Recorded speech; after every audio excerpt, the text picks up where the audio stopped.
I know we just get into pleasantries, but I want to make sure that we have this recorded, and I have very good memories of the Strong brothers.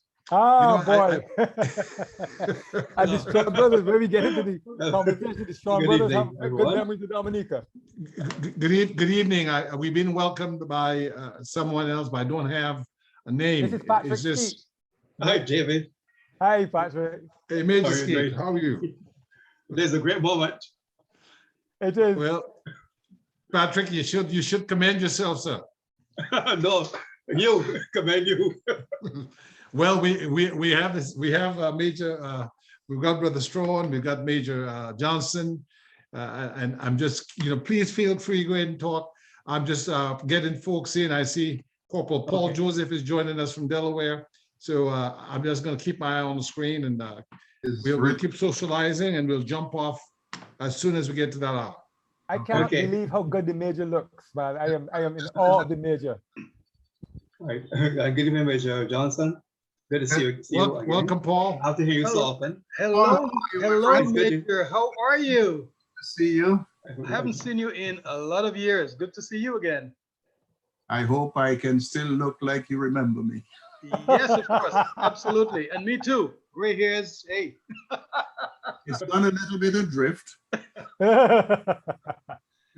Good to see you, David. How are you? I am great, Paul. And how are you, man? I am doing well, doing very well. Oh my goodness, this is bringing back so many memories.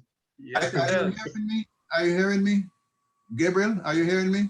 Yes, Major, everybody's coming through. The only reason that I'm not seeing anything is because I'm trying to see if I can share some links. I'm hearing everybody, but I want to make sure that everybody is actually hearing me. Everybody's coming across loud and clear. We hear you. We hear you. Okay. So, Major, where are you now? Florida? I'm speaking to you from my home in Montverde, which is a part of Florida about 35 miles west of Orlando. I see. Okay. Now, most people will be familiar with the area as Claremont, which is the big Mecca that everybody's coming to. And I used to live there a bit some time back, but I've now moved closer to Orlando, which is basically about 10 miles from Claremont. Okay. So if you were coming to my neck of the woods, I'm actually living in Central Florida. If you drove an hour and a half from my home, go westbound, you'd hit the West Coast. And if you drove an hour and a half from my home, go eastbound, you'd hit the East Coast. Okay. I see. Pretty much. Folks, I want to say we've been joined by someone else. It says Hess Nitram. Oh, Hess Nitram, yeah.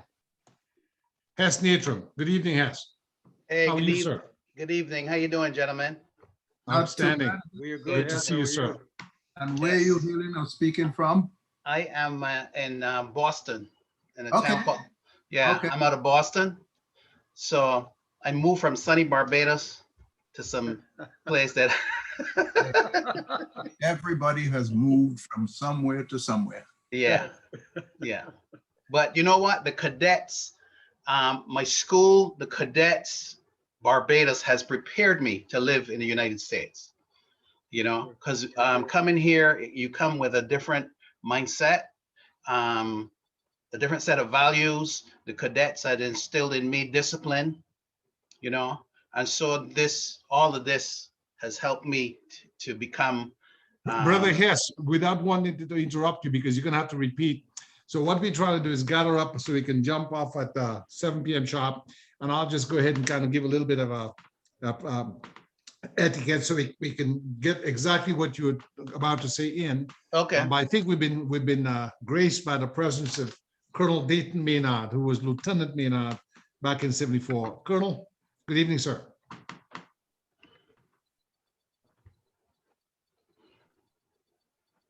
Good. There he is. Yes. Now he can hear you, Gabe. Can you hear us, Colonel?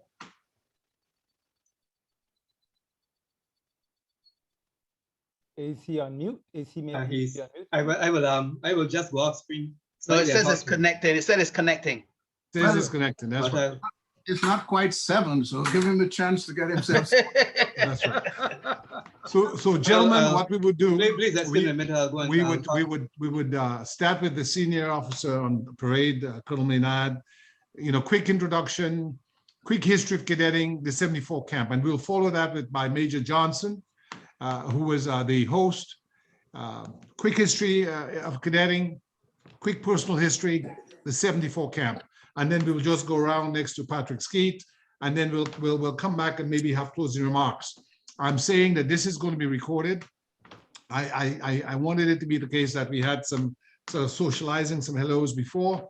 I intend to approach Larry Sindus of CBS News to maybe edit this and have it be on Carib Nation Television, because I think this is historical in that I don't think we've ever had a situation where we have had cadets at that level and with that length of time, looking back at an event almost 50 years in the past, gather electronically and share their perspectives.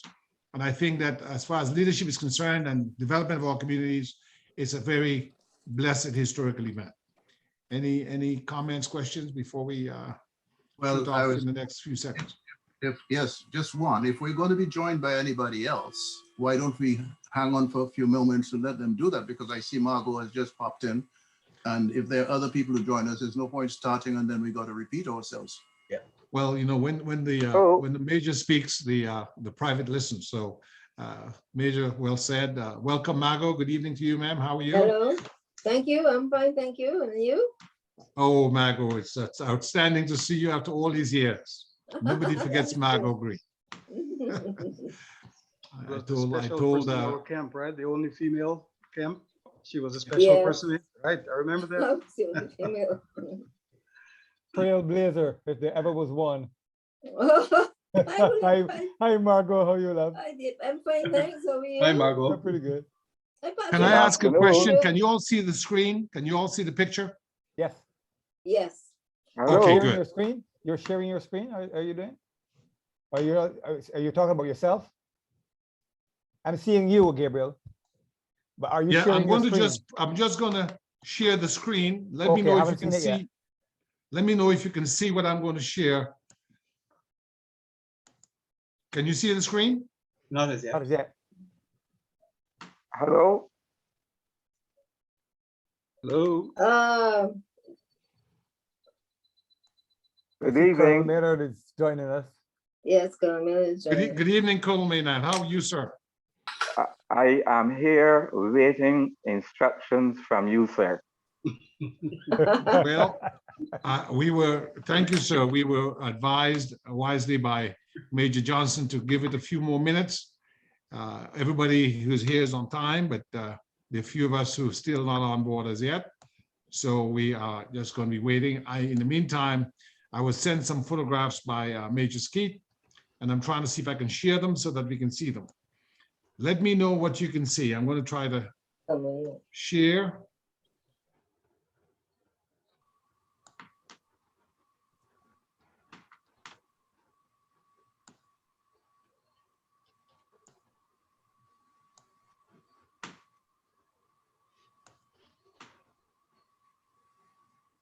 Is that photograph?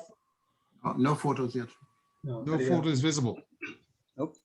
You may wish to make Patrick a co-host, and I don't know if he's able to share more easily. Let's see what I can do.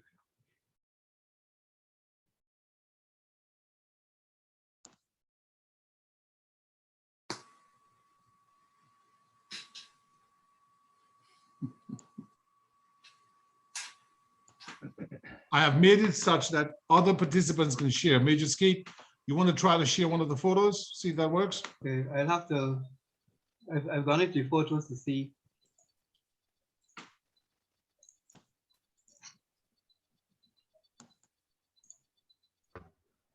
I'll try.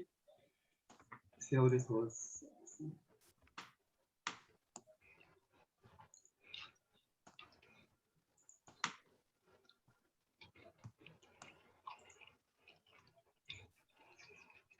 Can you see it? Yes. There we go. There we go. This is a classic photo with a mixture of Barbadian and Dominicans in a van marching through Rosal, headed to Goodwill Pasture.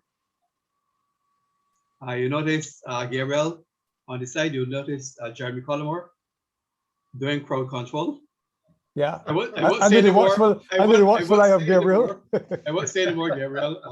Jeremy is doing crowd control, and some of the cadets who are not in camp, who were not in the parade, they were actually walking by the side of the cadets, and you can see the fascination with that little girl there. That's the actual special party photo. That little girl turning back, looking at the band, tells the whole story. And that's a 17-year-old David Strawn in front there, a 16 or 17-year-old David Strawn. Yes, I was just about to say that's David. And to my immediate right, that would be William. That's my brother, William there, and with the side drum. And next to him will be Keith Squires. Sure. Okay. And Ricky Paris on bass, right behind William, I think. It looks to me like didn't Neil Haynes play? Oh no, that was Neil. You're right. That's Neil Haynes. Neil Haynes. And how is Neil doing, Hess? He's coming along. Okay. He's on medication and he's coming along. Very So we good. have to wait and see. Good news. Okay, we'll keep our fingers crossed. Definitely. I must say to all of you that David had not been our drum major. Drum major couldn't make it to Dominica, and David had just about a week or so to practice the drum major. And he practiced every day at school, throwing the mason At home too, Patrick. And he really made it well there. You would think that he was drum major before. No, this was just after 1 week of practice. Gabriel, with your permission, may I say something about that too? Is everybody hearing me? Yep. Yes. You can. Yes. Well, Dominica was a watershed moment for me. And I have to credit Dominica and 1974 camp, so many things. I befriended a young woman over there because of this, my escapades. We fell in love, and she asked me on my return to Barbados to befriend her friend who was already living here. And I did a little more than that. I befriended her and I married her. Oh, wow. Amazing. With another Dominica. Wow. I got married, Gabriel and Major Johnson. I got married to Crispin Serendo's daughter. Oh, wow. And we raised a family. Amazing. Regrettably, we lost her in 2003. But my sons are 37 and 35. Our sons are Oh, 37 God and bless. 35 right now. God bless. But God that's bless. a direct result of Dominica. I don't know what it is the water or what, but Dominica did this to me. Changed my life forever. I've never, ever, that country has become a part of me. Well, if the camp wasn't meaningful enough, then the love connection definitely made it that way. Oh, right? you definitely, that's what it did. It was wonderful. Wow. Well, gentlemen, it's 7:11. It's 11 minutes past 7 p.m. Eastern Standard Time. I'm mindful of Major Johnson's wise advice. Right now, we have 8 cadets on parade, nobody in the waiting room. It is my suggestion that we commence with a prayer, and whoever joins us. But we follow the pattern. I will ask we just simply follow the pattern of, we'll start with the senior officer, Colonel Maynard, then Major Johnson, and, a brief history of their time in cadetting, brief personal history, then the camp of 74. And then we follow that pattern through and then come back where we have some time. We're scheduled for an hour and a half. Of course, we can do some editing later, and whoever joins us in that process, we'll just apprise them of the protocol. Is that all right with everybody? Well, that's fine with me. That's fine. So I don't want to offend anybody's Muslim religion, but if there's anyone here who's prayerful, to lead us in a prayer of thanks for this grand reunion. That'll be Patrick. Okay, may I bow our heads in prayer, please?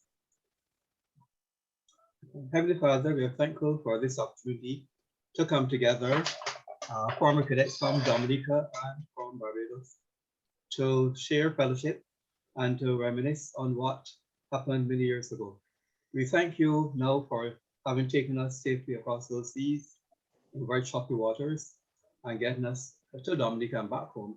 And we thank you for the spirit which existed then in the Dominican cadets and the Dominican people. As we go into this evening, we ask that you be present with us and that you guide our discussion. It is all for your honor and glory. Amen. Amen. Amen. Amen. Amen. Thank you very much, Major Skeet. A pleasant good evening to everyone. Colonel Maynard, Major Johnson, and all the other brethren and one sister gathered here in blessed reunion. I just want to say that the cadet camp of 1974 that was conceptualized and executed by the joint efforts of Colonel Maynard and Major Johnson, our commandant, really reflects, I believe, the best of Caribbean leadership. And in that regard, I believe it's noteworthy that this is a camp that keeps on giving. Just this evening, Brother Strawn surprised us all, certainly surprised me, with a bit of history there that I was totally unaware of, that not only had he been captivated by our water back in '74, but he had been captivated by our women. More on that later. But I will say that Sister Margot, I never certainly forgot you. I don't think anyone did.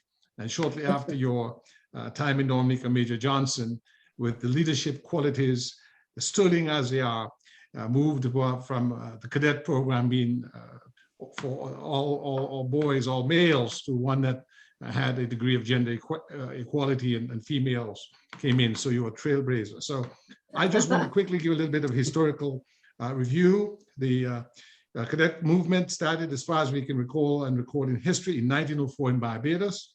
I have mentioned to Colonel Maynard and Patrick Skeet that in those days, many of the teachers on Dominica came from Barbados. In fact, I remember as a child, one Cecil Goodrich, who Major Johnson would have maybe more familiarity with, was one of those teachers in the 1960s.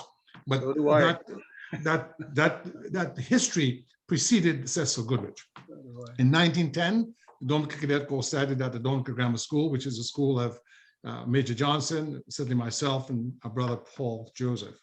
And in 1966, I believe, at the St. Mary's Academy, and in 1971 at the Londonderry Youth Camp, where we camped in '74.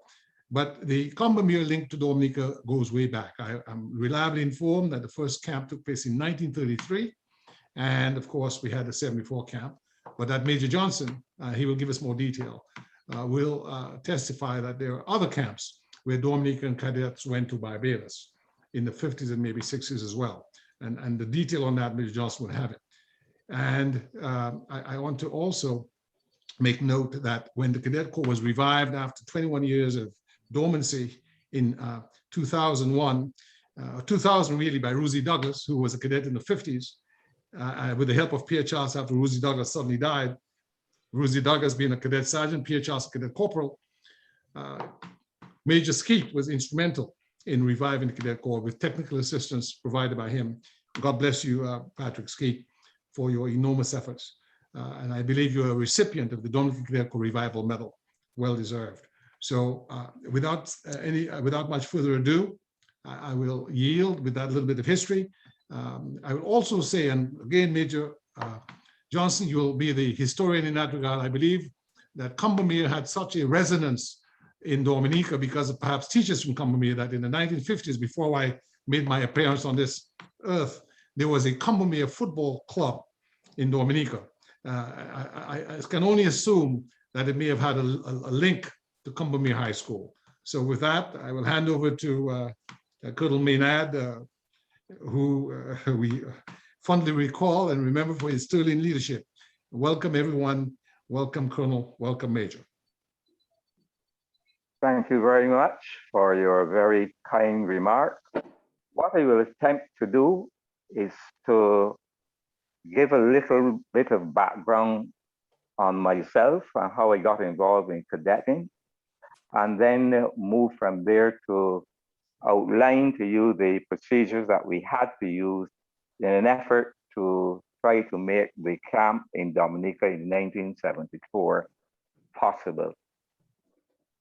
I actually joined the cadets at Combermere, the school that I attended, back in the mid 1950s. And I recruited at that time and then joined the company proper and attended a couple of camps in Barbados, Fortescue and Walkers, and also St. Anne's Fort, the garrison. And in 1960, a couple of us who were under officers approached the company commander at the time, Lieutenant Charlie Pilgrim, and we suggested to him that it would be good in an effort to try to increase the interest and to ensure that we had retention, because that's very important in cadetting. We need to ensure that there is always retention of the persons who actually join the Corps. And we arranged for a camp to be held in St. Lucia in 1960. That was really quite successful. And that for me was a bit of an eye-opener in that I was able to learn a number of things about organizing an overseas camp. And that stood me in pretty good stead when we came to look at Dominica in 1974. On leaving school, I was asked to join the staff at my alma mater, and not having applied for any job because it was essentially a lazy person. They took me on to the staff, and I remained there for quite a while until I actually transferred to the Barbados Defence Force in 1980. During the time that I was at Combermere on the staff, I had the opportunity to organize a scout troop and make certain that it was functional because it had entered a sort of state of dormancy. That was reasonably successful. And then I left and went off to university, returned, taught for a bit more, and went back to university to do some more studying. And when I returned, the principal at the time, a man called Mr. Moore, called me to the office and said one day, well, the cadet company here is not doing very well. And I think we're going to have to ask you to take it over. I said to him, you know, I thought it was very busy. I was looking after organized games in the school because in those days, we did not have a physical education department. We just had a teacher in charge of organized games, and he gave up his time and received some free periods as a result. And I decided to run the cadets for them. That worked out for me fairly well. The company started to improve and the numbers increased. We expanded quite a lot. And then in 1973, we had the oil crisis. And that sort of changed things entirely in that, insofar as the cadets are concerned, it meant the end of the Canadian Cadet Exchange. This program was one which allowed the Canadian government to send several of their cadets down to the Caribbean, some to Jamaica, some to Barbados, some to Guyana, some to Trinidad. And on the way back up, the aircraft would collect Guyanese cadets, Trinidad cadets, Barbados and Jamaica back to Canada, where they would camp at various military installations in Canada. And then once the camp was finished, the aircraft would come all the way back down, pick back up the Canadians, and head back up north. Well, with the coming of the oil crisis, all that came to a grinding halt. And it affected recruitment in the cadets all around. But I felt that we needed to find something to replace this, and I thought I would look at the possibility of doing an overseas camp in the Caribbean. I knew that we had already, meaning Combermere, had sent cadets to Dominica on previous occasions, on at least 2 previous occasions. And further, I knew that the commanding officer of the Barbados Regiment, Colonel Banfield at the time, had actually done some training in Dominica in jungle warfare during World War II, when he became a young second lieutenant in the South Caribbean Force. I went to see him and discussed it with him, and he welcomed the idea and said he would give all of the support that the Barbados Regiment could give. I then went off to Dominica to do a recce, and there I had the pleasure of meeting Major Johnson, who proved to be invaluable insofar as assistance was concerned. We met with the Commissioner of Police, and we went over to Camp Londonderry, which proved to be the ideal location for the camp. When Colonel Maynard, before you continue, because you brought us now through your history and the camp, would you mind if I just had the Major give us his background, some personal, his history of cadetting and the camp, and then we'd go through the others, and then we'll come back to you to give us the camp itself and its residual impact. Is that all right? That's fine. I have always considered myself to be very garrulous, so I will sit down to listen to you. You've been doing very well, Colonel. You've been outstanding. Major Johnson, sir. Can you pay for an extra hour and a half? Because that's a hell of a task you're asking us. You're so well briefed, and all of a sudden you're asking us to go into little cubby holes and bring out memories, etc. Well, here's a few for you. What I want to bring to your attention is that it didn't start with me or with my era. I am a product of training, what's happened before, because the same way that Major Skeeteof and Major, if we can ask, if anybody who's not talking, all persons not talking, mute your mic, because we're getting some sort of cacophony there of a canine variety, and it's interfering with the audio from the Major. I'd appreciate it. Yes, sir. We're good? Now you're silent. Can everybody hear me? Yes. I can hear you, Major. Yes. I just wanted to mute. Thank you. Hess, can you hear me? We can hear you, Major. Excellent. What I was saying is that you have to remember that leaders like myself are also a product of the training and the past. It just didn't happen overnight. Dominica, like most of the Caribbean islands, product of the British, had great mentors through our colonial forebears. They gave us good training. Even at school, I remember in my era, we had to have our papers corrected by Oxford and Cambridge University. Nowadays, you can go to the Jamaica University in Barbados. Back then, we didn't have that. But what we had was good mentorship. Our cadet corps evolved as part of the extracurricular activities for schools. And as you have well said earlier on, the grammar school has an over 100 years. So did Barbados, Trinidad and Tobago, St. Lucia, Grenada, all had cadet corps, all with the objective of giving the youth something to do, formative things to do, so that when they grow up and go out, they could be challenging anywhere else. And for those of you who have moved from the Caribbean islands to go overseas, you know what I'm talking about. The training we had in the islands has made us so superior to some of our international friends, and I dare say in America, Canada.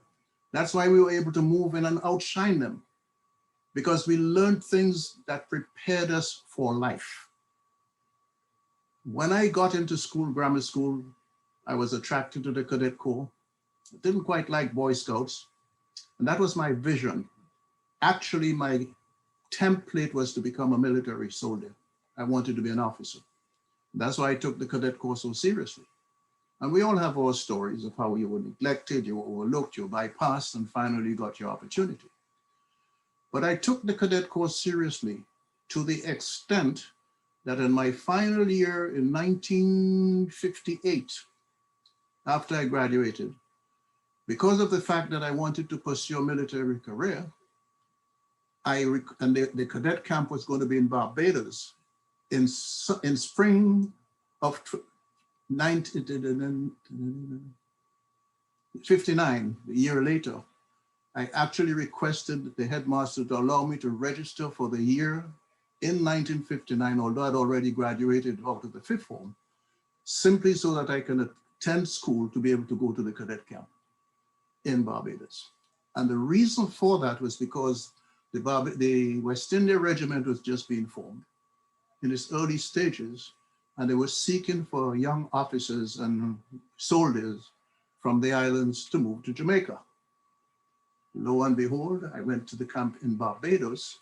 It was not my first because we had been to camps before, but I was being, well, how do you say, scouted, looked after, zeroed in on as one of the potential officers for the Jamaica or West India Regiment as it was known then. Here's a little known story. I was rejected. Top-notch cadet, company sergeant major, rejected. But I'll never forget the final day of the camp when Colonel Maskell from the Jamaica West India Regiment, who had come down to the chief recruiting officer, he called me upstairs where we were overlooking, that is from the Barbados Regiment headquarters, and we were looking at the parade ground. And he says, young man, I want to tell you something. You are an excellent cadet. And I think we owe it to you to tell you why you were rejected. And at that time, another colleague of mine from Dominica, his name was George James, deceased, he was demised in the Carnival fire, was marching across the ground. Very nice 6-foot boy, good in stature. And Colonel Maskell says to me, you see that young man down there? If he had your military prowess, he would have been selected. And if you had his physical stature, you had been selected. But you know why?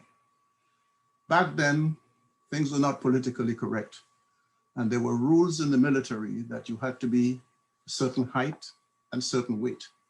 And because they had recruited over 100 soldiers from the islands who were 6-footers, they wanted the first batch of officers to match. Can you imagine my disappointment? Because I wanted to be a soldier. I returned to Dominica, and because of my love for cadets, the headmaster, U.G. Crick, was approached by the students and says, you know, sir, this is one of the best officers we had. Could you please appoint him or get him appointed to be running the Cadet Corps? It was the first time in the history of Dominica that they appointed a non-faculty member, somebody who was not a member of the staff, to run the Cadet Corps. But thanks to the training I had from people like Cecil Goodrich, Captain Goodrich, and A.V. Grell, I was there. Now, that's where it begins. Because I wanted to bring everything I could to treat and train the young men that would come under my administration how to become men. I used to describe them as men for tomorrow. Now, that's why I asked whether you have an hour and a half, because I could talk all night and tell you certain details and certain things that happened along the way. Well, Major, I know that what is going to happen is that we're going to have to come back because we have such a rich legacy and we have to be justifiably proud of it. Give us a quick bit about your revival of the Dominica Defence Force. Bring us to the 74 camp and then we'll go do the wrong robin. Well, let's put it this way.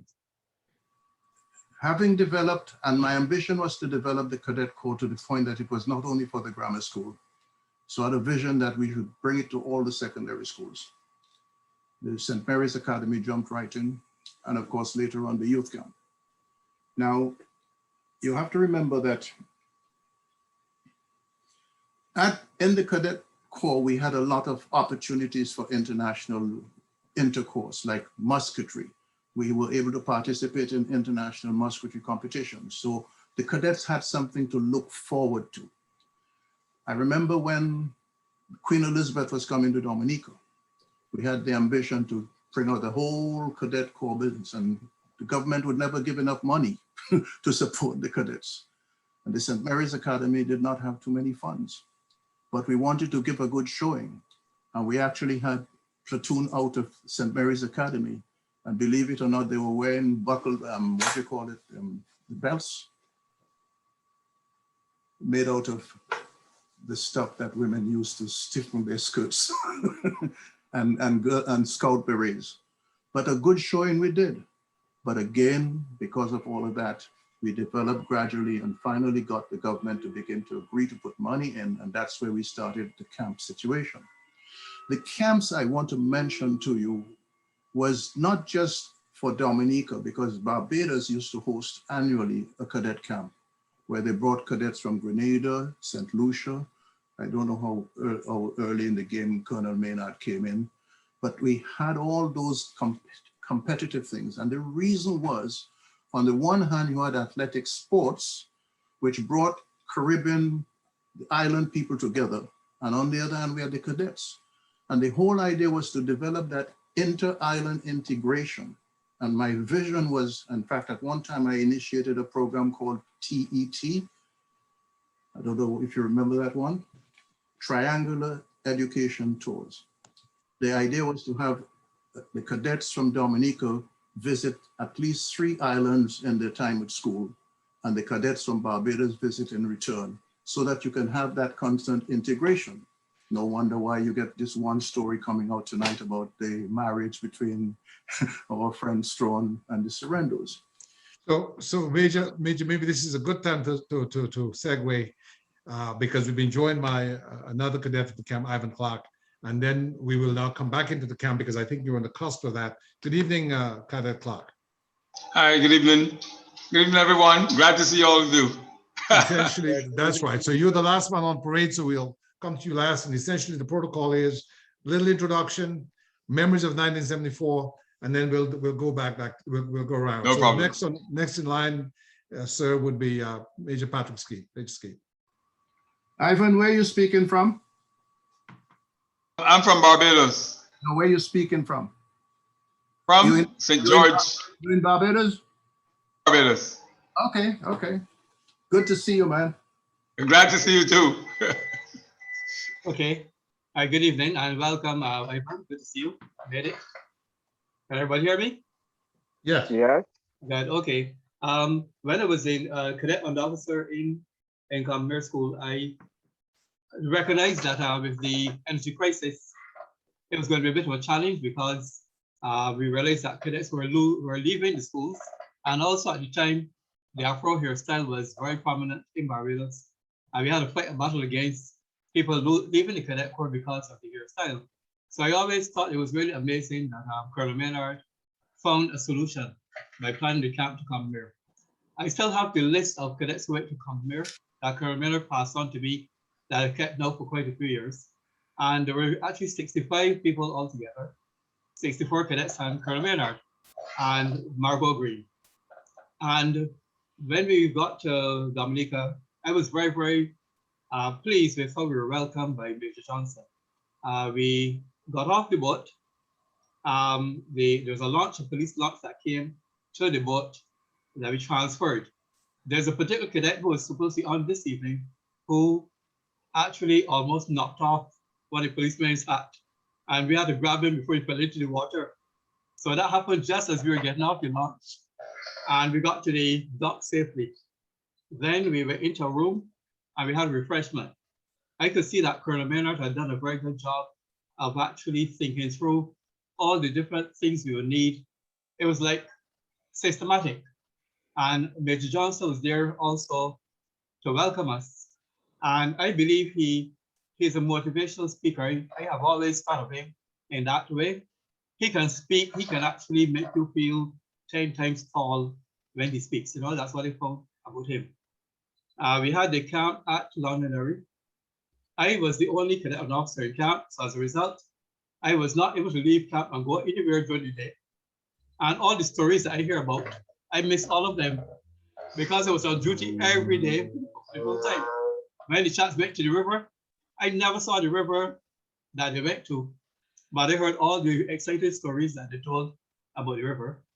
And then, of course, it was the exercises in the field where we shot 3 or 3 in a makeshift range. I remember walking through the banana plantations and eating bananas to our heart's content. But the rule was you can't eat them, but you can't take them out.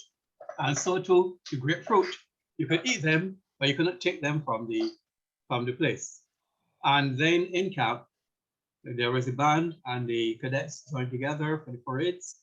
There's a parade at Goodwill Pasture where I got a chance to actually be commander.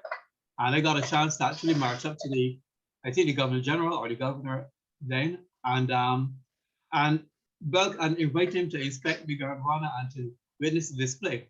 As a schoolboy, I'm actually talking to a Governor General, Governor of a country. And then, of course, we had a final ceremony at a hotel in town called the Astor Hotel. And we had tasted passion fruit for the first time.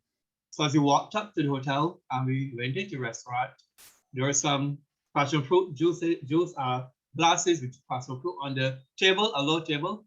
The chaps drank some, and then not wanting to go back a second time in the same room, they went through the other door, went back down the street, and came back up as though they were coming for the first time.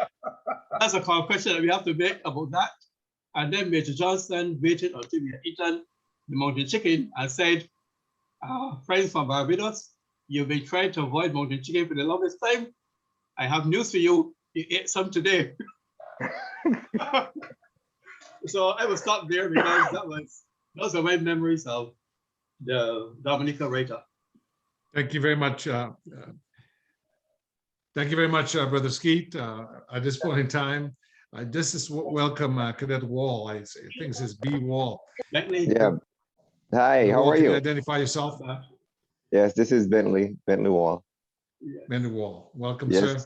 We're Thank just going you. to do the protocol again is, you identify yourself, tell us a little bit about your cadet experience, and then you tell us about the Camp of 74. In the interest of gender equity, now we've had all the senior officers. I think the next senior person is Margot Green, the first female cadet that any of us in Dominica had seen, and we never forgot. Margot, good to have you, ma'am. Oh, good evening, everybody. Can you hear me? I hope you can all hear me. Yes, please. Yes. Well, what can I say about Dominica? That was such a novel experience. It started on the federal maple or the federal palm, whichever. I don't remember which boat it was, but I remember we were on deck. We had no cabins, so we had to be huddled together on deck throughout the journey, which we all quite enjoyed. We experienced, as Patrick Skeet said, some very choppy seas at some times, and we would hook each other. I think I hooked myself on to David Strawn so that I wouldn't roll off and fall into the sea. Then we arrived in Dominica, and all I could see was all what looked like forests and millions. All I was thinking of is, oh, that place probably has millions of snakes. But we were able to get off the boat fairly safely. I don't remember the names of everybody. Like Patrick can remember Major Johnson. I remember his face. I remember what he said. And I agree with Patrick that he was very motivational when he spoke, but I didn't remember his name. Then I remember traveling up to Londonderry and being amazed at the vegetation in Dominica. Then we arrived at the camp, which was, to my mind at that time, quite spectacular. Lovely grounds, barracks for the young cadets. And I was in what looked like a little villa down the hill from the boys, but I would go up into the barracks with Major Skeet every evening. Like him, I hardly saw the river because I wasn't allowed to go many places on my own. So I think I saw the river once. I saw snakes. I saw snakes when I would be traveling from the quarters where I slept up to the parade square. I saw them more than one morning, and after 2 experiences like that, I decided that I wasn't going by myself anymore. So I would get up very early, get dressed, and wait for Colonel Maynard, and he didn't realize it, but I'd be following him when he went up because I didn't want to go by myself. But I remember we had a diet of dasheen, tanya, and was it potato?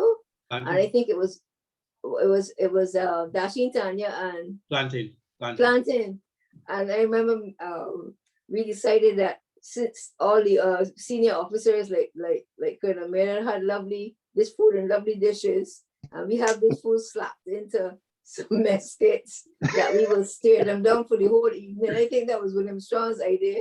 So we would spend about half an hour staring at them, trying to make them uncomfortable, hoping that they would part with some of the food, feel guilty, and give us some of the food. And we would say, well, today we had dasheen, tanya, and plantain, and tomorrow we had plantain, dasheen. You remember, Patrick?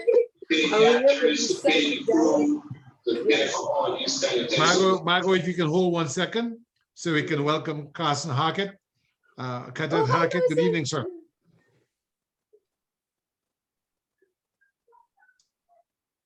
If you can hear me, we're just going through just personal review and then the Cadet Camp of 74. So Margot, you want to conclude, and then we'll get to Carson and we'll get to the others as we go. Yes, that experience remained for me. It stood out for the rest of my life, and I must say that cadetting taught me a discipline that I don't think I would have had otherwise. It taught me how to be able to relate to my peers, even though they may be in a superior position, without feeling intimidated or feeling anywhere frustrated. It taught me to deal with difficult situations, and I'm sure you would appreciate going to court and having to deal with crotchety and miserable judges. Most people are put off. That never bothered me. After cadets, you could throw anything at me. It didn't matter. You just dealt with it. So cadets for me, and in particular that camp in Dominica, was very, very influential. From the camp in Dominica, I learned that you can live with a whole set of people of a different gender, different culture, and just fit in. I was young. I was intimidated at first about the whole experience, but it went smoothly with the help of, I felt comfortable knowing that Colonel Maynard was there. He was like a father, and Major Skeet and David. With the three of them around me, I felt I could do anything. So I used to go up into the barracks with all the boys every evening, and nobody really troubled me. They were not offensive. They were respectful. There was no inappropriate touching, nothing of that nature. So it was a wonderful experience, and I will never forget it. Thank you very much, Margot. I just want to ask this one question so in Dominica at the grammar school in 72, I came into the first co-ed class. Was Combermere co-ed by the time you came to the camp in 74? Yes, it was, but it had only just started. I think we started it wasn't really, was it co-ed yet? It was only co-ed in the sixth form. Just the upper school, just the sixth form. It actually started, Margot. It started thereafter. I could interject here. I believe the Combermere connection started off with the fact that Victor A.A. Archer, who was a very pristine prime principal of the headmaster of the Dominica Grammar School, was recruiting a lot of the teachers from Combermere High School. And there was a great relationship between grammar school and Combermere. So that's why a lot of things that evolved started off. Other areas joined it later, but it was all started between that relationship. Thank you so much. Thank you so much, Major Johnson. Archer, was Archer Barbadian or was he St. Lucian? St. Lucian, but he, of course, did a lot of work in Barbados. Outstanding. Thank you, Major. When he was appointed in Dominica. Thank you very much. Welcome, Cadet Collymore. Again, welcome, Cadet Hackett. We're just going around giving some brief personal introduction and telling us about the impact of the 1974 camp. Margot Manning, I think, has set a very good standard by talking about how it assisted her in a professional life in way of leadership and discipline and orderliness and so forth. So we'll move right along to Cadet Strong. Hi, everyone. I trust everyone could hear me. Londonderry camp was easily one of my life's best experiences and most rewarding, not least for the fact that I did end up getting married to a Dominican and raising a family.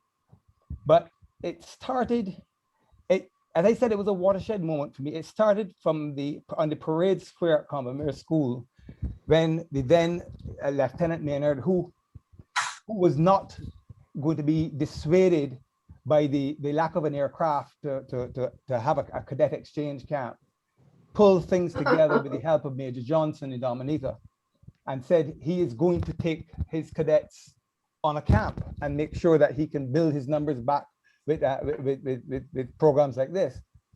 And I remember Mr. Maynard coming to me and says, Corporal Strawn, your company needs you. You are going to camp in Dominica. I said, but of course, sir. He says, we will not have our drum major. Corporal Strawn, will you carry the mace?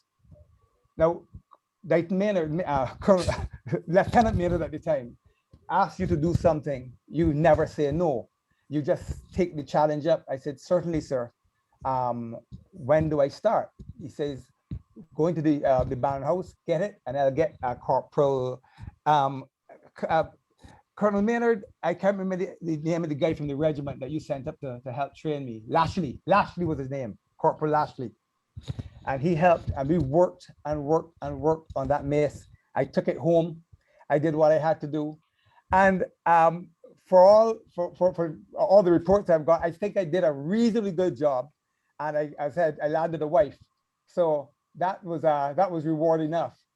But the trip to Dominica was itself an experience. It's not the first time my brother and I had been on the Federal Maple, because in fact, we had traveled on the Federal Maple with our entire family, my younger brother, Stephen, my twin brother, William, and myself. With mom and dad, we went throughout the Caribbean islands on a trip when I was just 9 years old. And here it was, I'm back on the Federal Maple on my way to Dominica.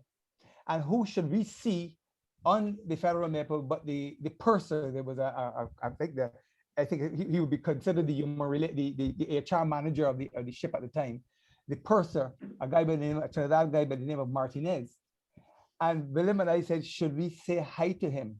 Because we remember we made his life a living hell when we were on that boat as little boys before. And we steeled ourselves and reintroduced ourselves to him. And he was ecstatic. He hugged us because we had become young men now. So that was a seminal moment. Hitching ourselves to Margot Green and to stop her from flying off the deck of the boat with another issue, with another seminal moment. We also, Margot, do you remember that we had a bodybuilding show between St. Lucia and Dominica? And Yes, it was myself and the Moore and Charles White, my brother. We had a Mr. Federal Maple. I forget who was. I think I drew a credible third place out of 3. But anyway, we landed in Dominica and it all went like clockwork. I was witness to a seamless set of organizing by Major Johnson and Lieutenant Maynard, and not to be outdone, or my good friend and mentor from school, Patrick Skeet, and the others. I'm saying that it was easily one of the best organized experiences I've ever had. Londonderry is a perfect God-sent campsite. If you ask an artist to paint an impression of what a perfect campsite is, it would be Londonderry, bordered by the Londonderry River, Parade Square, and the sweetest tasting water I have ever had in my life. I drank myself silly from Dominican water. And Barbados had this thing about Barbados having the best water, but I have never tasted water so sweet as I drank that fountain at Londonderry Camp dry myself. It was an absolutely extraordinary experience. I grew up at that point. At that point, I grew up to be a man. My friend, my no friend, my mentor, Lieutenant no Colonel Deighton Maynard, asked me to do something, and I stepped up. I think I did him proud. I think I did the cadets proud, and I welcome this opportunity to relive these moments. It is absolutely thrilling. I remember Gabriel Christian like it was yesterday. I remember you, very quiet, very unassuming, and very crafty. I have to say it. And we had an excellent time. I really grew as a person. I understood what leadership was all about. I just watched Major Johnson and Lieutenant Maynard just to get this camp organized. There was a guy, I think Major Johnson had sent up there. I think his name was Cuffy. I forget his first name. Cuffy, who was also very, very instrumental in making sure we lacked for nothing. And I had a good appetite, so nothing fazed me. I ate everything, and I even wanted to eat mountain chicken, and I did. So it was great. I can remember distinctly though the size of the bananas that when you ate one, you couldn't eat another thing. I have never seen bananas this big, and it was just a wonderful God-sent sight. It was a wonderful experience. I'm very happy to have been a part of it. Thanks very much. Thank you so much. Thank you so much, Drum Major Strawn. I can tell you, you did a magnificent job. I always remember you and your brother. Was your brother a sergeant? He was a corporal, and he was in the band of side drummer. I actually messaged him and asked him to join us, but I think an invitation was sent to him. Yes, I know. For some reason I told he lives in New Jersey. For some reason I told Major Skeet that I thought you all were twins. We are. Okay, good. So my memory cells are still good. Yeah. My memory so cells when Margot said she hooked us up to me, it could have been him.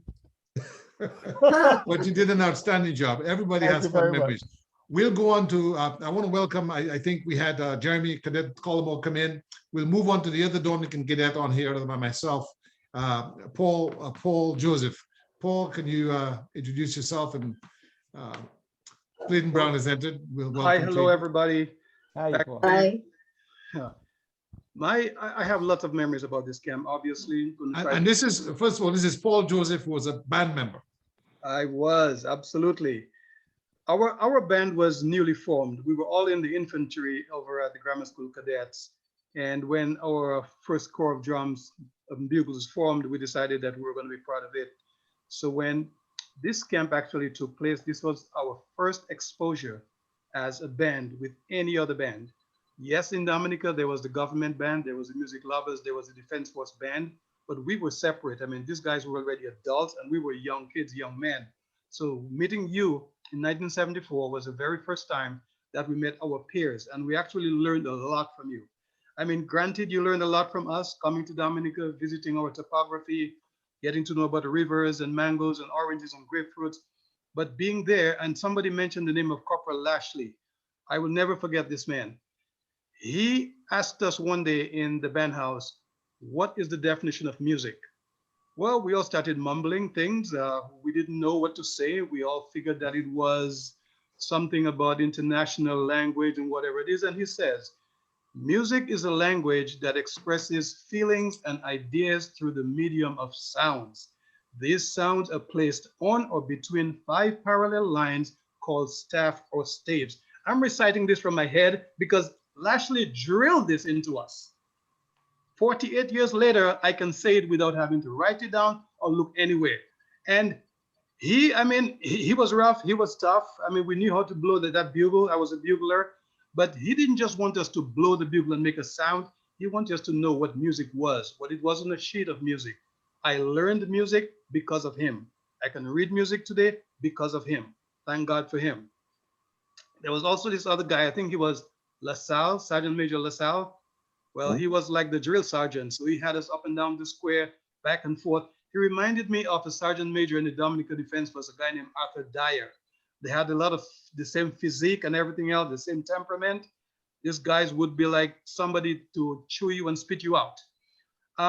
As young cadets, at some point we thought he was mean, but later on in our adult life, we look back on it and realize he had to be this way. He had to instill it into us.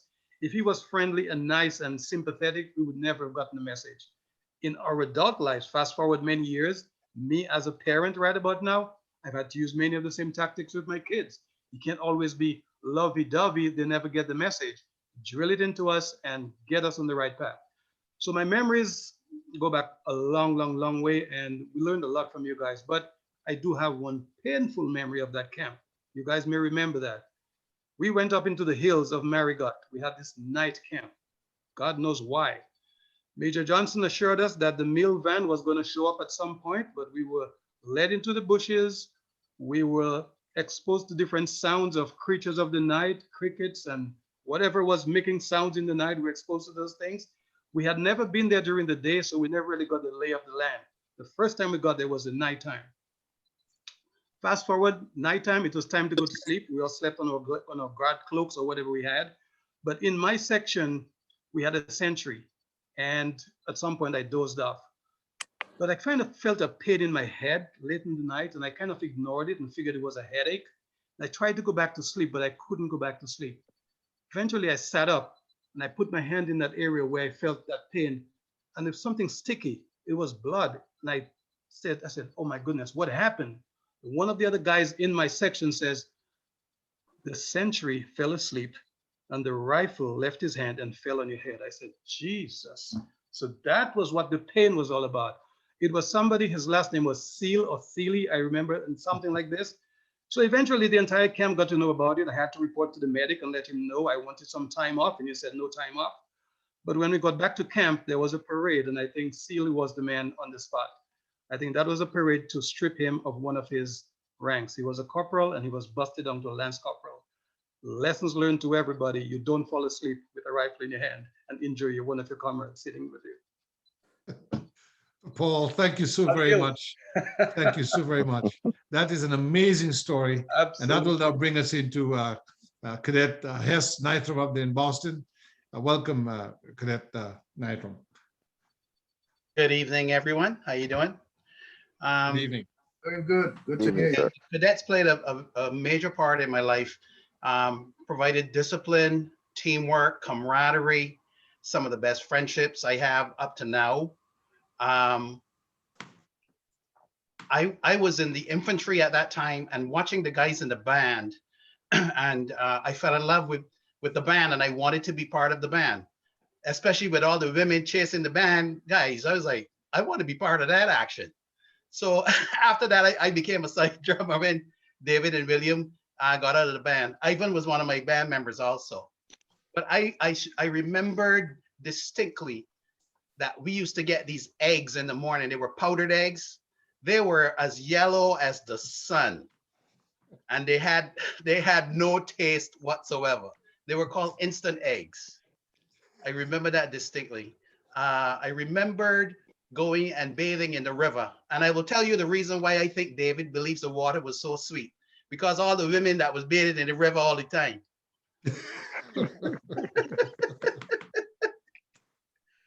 It made me wish that Barbados had a lot of rivers like that.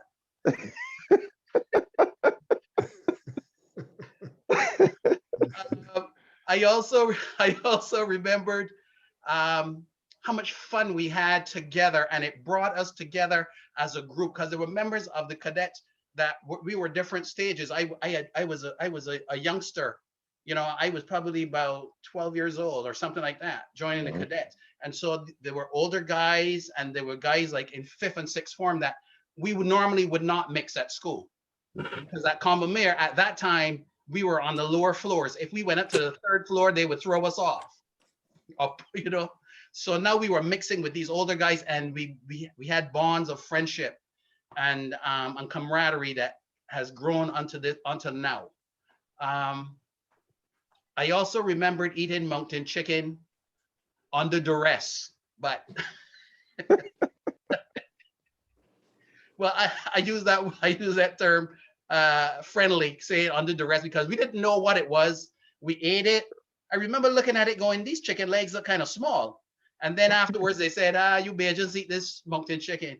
And guys ran outside. Some guys were throwing up. And I was like, well, I ate it under thinking it was chicken. So to me, it's chicken. So it didn't bother me. But it was a very great time. I remember the fruits being some of the biggest, tastiest fruits I've ever had, the guavas, the bananas, the mangoes, because I'm a mango freak, and the mangoes there were outstanding. I also remember the first time seeing an owl, because we don't have owls in Barbados. And I remember at night we were doing something and there was this thing in a tree with these eyes looking at us. I was like, what is that thing? And then we realized it was an owl. It was awesome. I remembered sleeping in the cots in the barracks, and the barracks had these windows. Well, there were openings for windows. And one morning, an iguana dropped and fell right into my chest when I was sleeping. Oh. So that was a fun experience. But it was a happy time. It was a great time. It was a growing time for me because at that age, the discipline of the cadets brought me to a different level of my life. So I thank you, Colonel Maynard, for that. But the friendships will last forever, and they have. And those times will be forever etched in my memory. One more thing, we had a cadet named Downs, and we used to go down to the river to wash our clothes, and he brought powdered soap. And Downs, so now the river is running, Downs through the soap river, and then the clothes in, and the soap's gone down the river. I'm like, oh my God, it was so funny. It was crazy, but we had a blast. We had a blast. It was awesome bathing in a river for the first time. It was beautiful. So thank you so very much, Cadet Knights. It just tells me that when we are done with this, I think we're going to have to set up a permanent page somewhere so we can keep in touch, because those memories are precious. They're just wonderful. I think we now go on to Cadet Ivan Clark. Hi, good night, everyone. Major Johnson and Gabriel Christian, they're two faces that I would always remember from Dominica. I remember talking to this young man, Cadet Christian, when he first arrived in Dominica. Same chubby face, everything. And I asked him, how come there's so many persons in Dominica with the name Christian? I didn't understand that. He was trying to explain, the origin of this Christian. Why is everybody the name Christian? Had something to do with the Catholic? Is that because the Catholic Church? Probably, right. Okay, I thought though the camp in Dominica was well organized. Major Johnson, the welcome we had, the struggle we had getting from Barbados to Dominica. The ride on the boat, the tumbling, the rolling, that was fun. Couldn't wait to get to Dominica, and I think we weren't disappointed. I love the lush green, and had a nice chill to it, the atmosphere in Dominica. And the idea of bathing in the rivers in the morning, when you just plunge in the river and it shocks your body, you're ready for the day. I love that about Dominica. Like David was talking about the water. What I enjoyed was drinking the water from the spring, that cold water from the spring. That was lovely. What did I learn from Dominica? The whole idea of friendship. I think that one day I got something was wrong, I think, with my foot, and I was assigned to kitchen duty. And I went to the kitchen. I used to peel the potatoes sometimes with the ladies. It was dashing, planting. So what we did was we changed the order around. So rather than saying we had dashing, yam and planting, we started with the planting first. But it was the same food, and I enjoyed it. But the ladies in the kitchen, I befriended some of the ladies in the kitchen, and I had nice salt bread, nice bread and stuff like that. And I became their friend. So every time I go to the kitchen, I would get some good food. I really enjoyed the band. We were in the band. I remember the cadet that got his head punctured. But in the band, we were very naughty, and we would do some naughty things. We were bad. We used to try everywhere. We used to do everything that was wrong. And can you imagine Lascelles, the sergeant major, bring us out on the square at 10, 11 o'clock at night to parade. But that didn't stop us. We did the same thing the next day. And my first opportunity to shoot the 303 on that makeshift range, that was fun. I had a grand time in Dominica. I remember there were only 3 roads. I think there were only 3 roads leading throughout Dominica. That always stayed out of my mind. But I think what it's taught me, I'm a teacher now. I'm a teacher, I'm a principal of a school.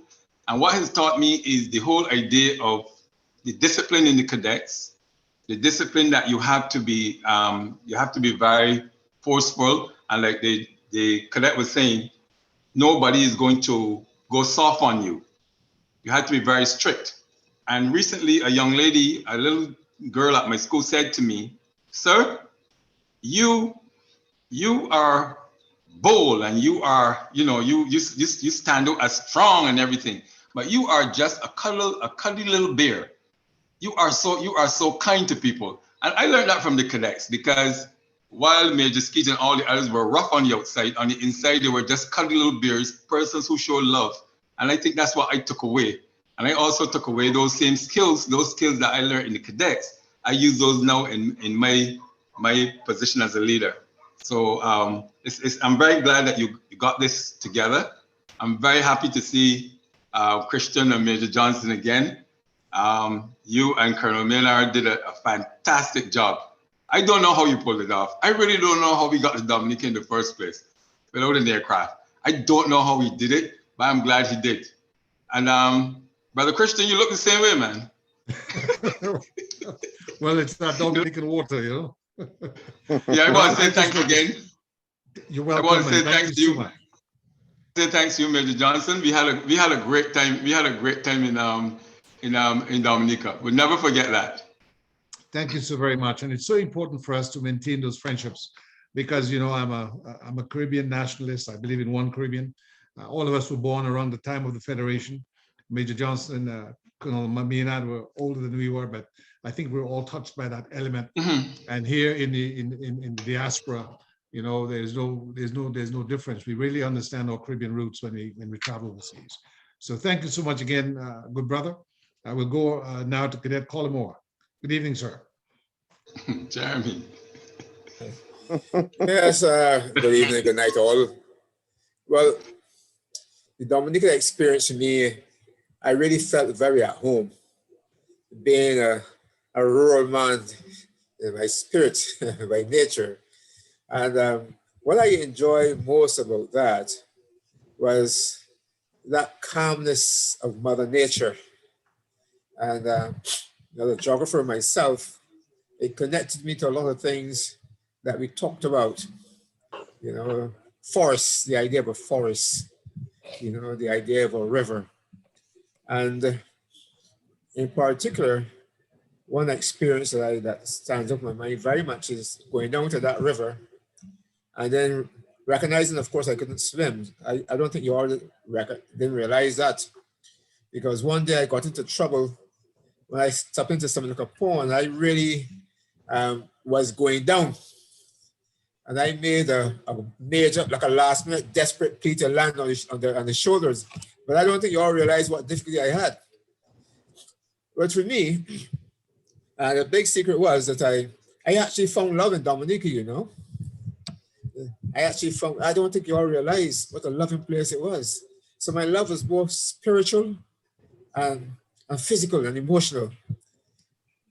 And so I don't know if it's by any coincidence that I go back there almost every year.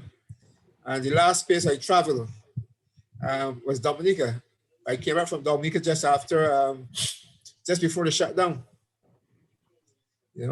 So for me, it's really, every time I go there and I pass that area, Londonderry, I look for this place, and I always tell the taxi driver or the driver, this is a place that really I have memories etched and buried in that place. You see? And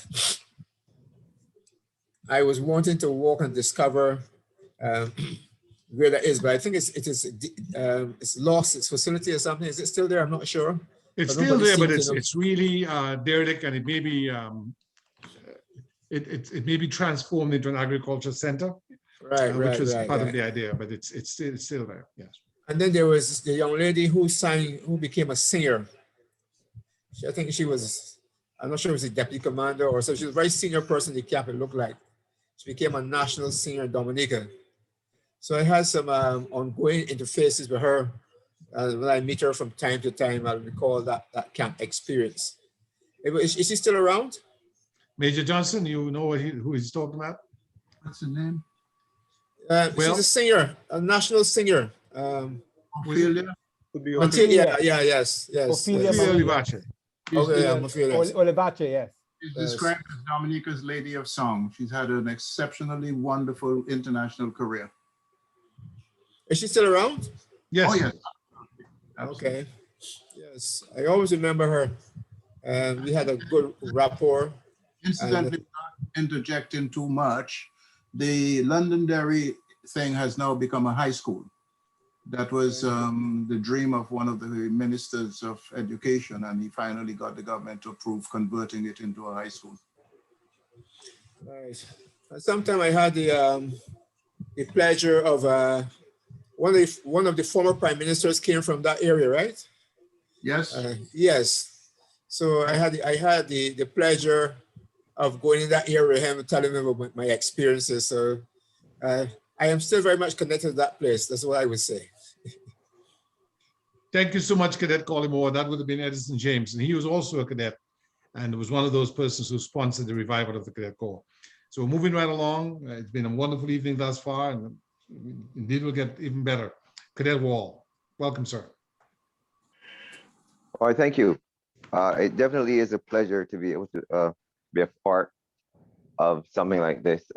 Like Hess Nature, I was one of the younger guys, and this was a very impressionable experience for me. And looking back at it at this point in time, I really do appreciate all that it took for Colonel Maynard and all of the other key people involved to get this done. Because although we didn't have the sense of value at that time, the impact that it has had on our lives and the friendships that have been born through that and actually solidified through that have actually been very, very important. It was good to see Cadet Collymore. And there was a particular incident that I remember, because after getting off of the Federal Maple and getting to the camp, one of the things that I decided at that point in time is that I was not leaving that camp until I was ready to go back to Barbados, because I had never traveled through mountains like that, looking down the precipice and all that kind of thing. I was like, okay, this is enough for me. I have to get back out, and that's the only time that I'm leaving. However, I hope you guys remember there was a soccer game, and we decided, I think there were about 40 of us or so, to go to this game and watch Barbados play Dominica. And at that game, Barbados scored 3 goals and they were up.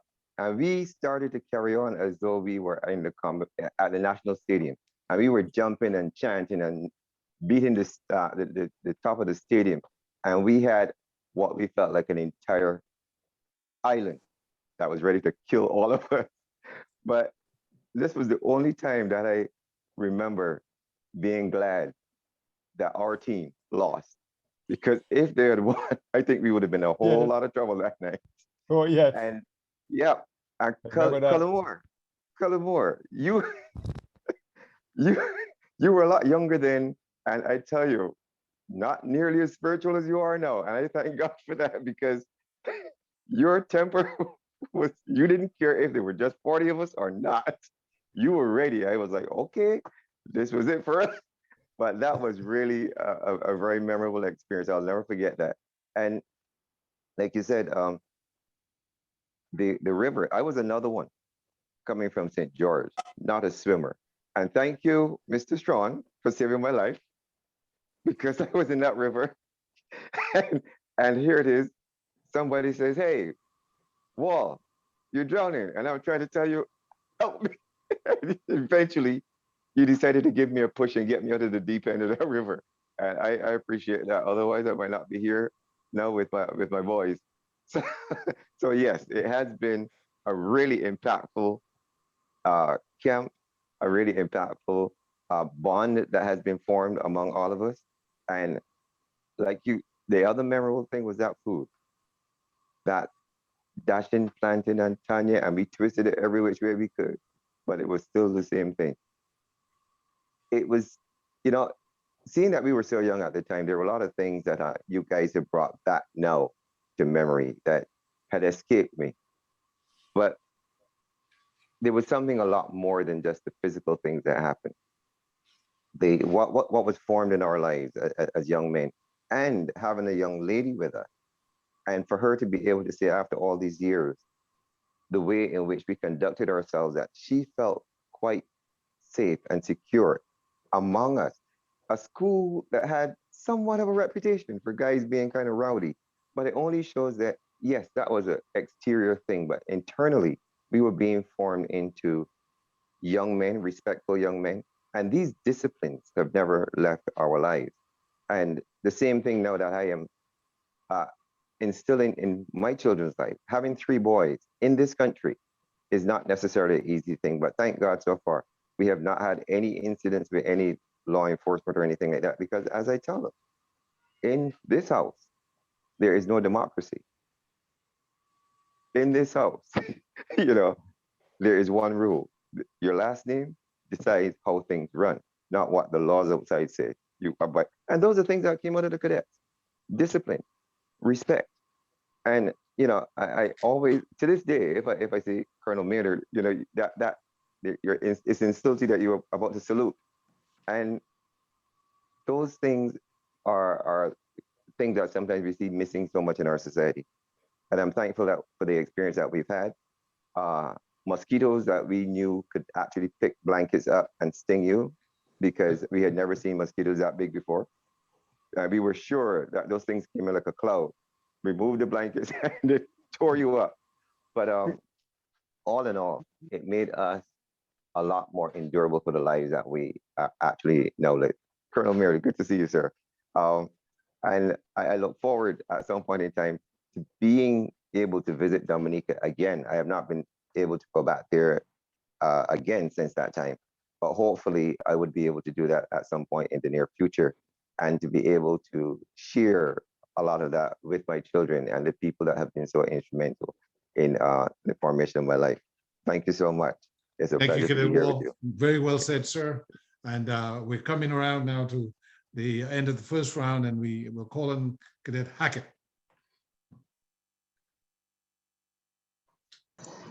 Hi, good evening, all. Good evening. Good evening. Good evening to you. I almost thought that I was at the wrong meeting because I heard Ivan making reference to being naughty. So I said, being the quiet child that I was that went to Dominica, I don't think that I was at the right meeting here this evening. But memory fails. Yes, he was emotional. It's nice to see all of you here, and I want to first of all say thanks to Colonel Maynard, who would have played an instrumental part in the shaping of my life and what I am today. Because looking at the group here, I am probably the only one that would have went on to serve full-time for such a long period of time with the Barbados Defence Force when it was established, because I would have gone on to the regiment and then subsequently joined the Barbados Defence Force when it was started. So that experience, and I take it back to when my mom had to find I think it was either $45. I think the trip cost about $45 at the time, and that was like taking out a loan to go to England. That was a lot of money at that time. The trip was about $45, and you had to save up this money, and we would pinch money on Fridays to make sure that we had some extra money to carry with you, and somebody here that you were going to Dominican to give you a little $5 US that you were fetching good money for when you get it changed in Dominica. But that said, again, I have a different experience, because here with the group, I'm one of the few also that would have had the opportunity to go on 3 overseas camps. So we had the Federal Maple, We had the Seamstrand and we had the Vengsoy. Those were the vessels that we sailed on, no aircraft. And the Dominica trip was an eye-opener for me because it was a long journey. And coming back then to going to the Coast Guard, I have a very good appreciation now for the sea, because those vessels were not made to carry passengers. They were ideally cargo vessels. The Federal Maple and the Federal Palm were retrofitted to carry passengers in addition to cargo. So that's just a brief history on the vessels themselves. But in Dominica, I remember my kitchen duties, and those were not ones that I look forward to because you had to go there and peel potatoes on end. And I remember Colonel Maynard catching me sleeping on duty. That was not a very good experience. So he took the rifle, and poor little cadet, you know, you wake up and you're missing your tools. So, you know, you had this conversation and the punishment followed. But that in itself was the beginning for me of what I can look back now and say was really a good military career. And it has made me into a decent person. And I've always learned to give back. And this is looking through the eyes, looking through what I see coming from the likes of Colonel Maynard, from the cadet side, from the hockey side, and working with him and serving with him in the Barbados Defence Force. Because again, I had the opportunity to serve with him now in the Barbados Defence Force. And that helped to shape who I am today. And I want to say thanks to all the good gentlemen here, Bentley, my buddies, Hess. We'd have had some good days back in the day.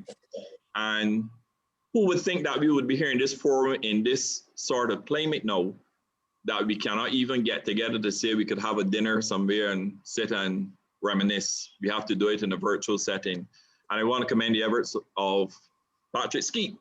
Because when David reached out to me, I think this week, to ask me if Patrick Skeete could get my number, I believe, what has gone wrong now? I said, sure. So, and I had Patrick Skeete's number already. He had my number. So it was just to confirm, yes, he can reach out to you and call you. So, ladies and gentlemen, I want to say thanks for all that you would have done, because I would have gotten support from each and every one of you. And it has made me a better person this day. And I still continue to give of service to the Barbados Defence Force. And anytime I'm called upon, I'm always ready to give that service free of cost. Thank you. Thank you so much, Cadet Hackett. You care telling us what rank you attained in the BDF? I left the BDF at Lieutenant Commander.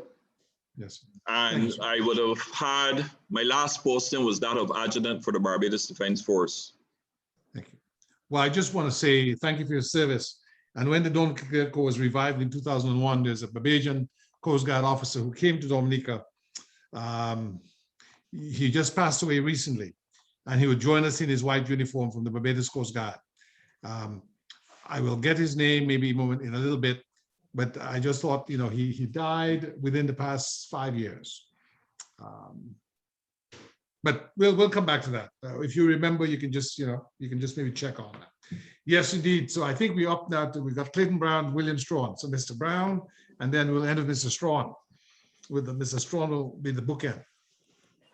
Yeah, let me first, hi, good night to all on the call. Let me first apologize for joining the meeting a little late, because actually I only got the link from Hess while the meeting probably was ongoing. I didn't have a chance to check to see all the individuals who are online, but I thought that it was a good opportunity for me to come and relate some of my experiences on that trip.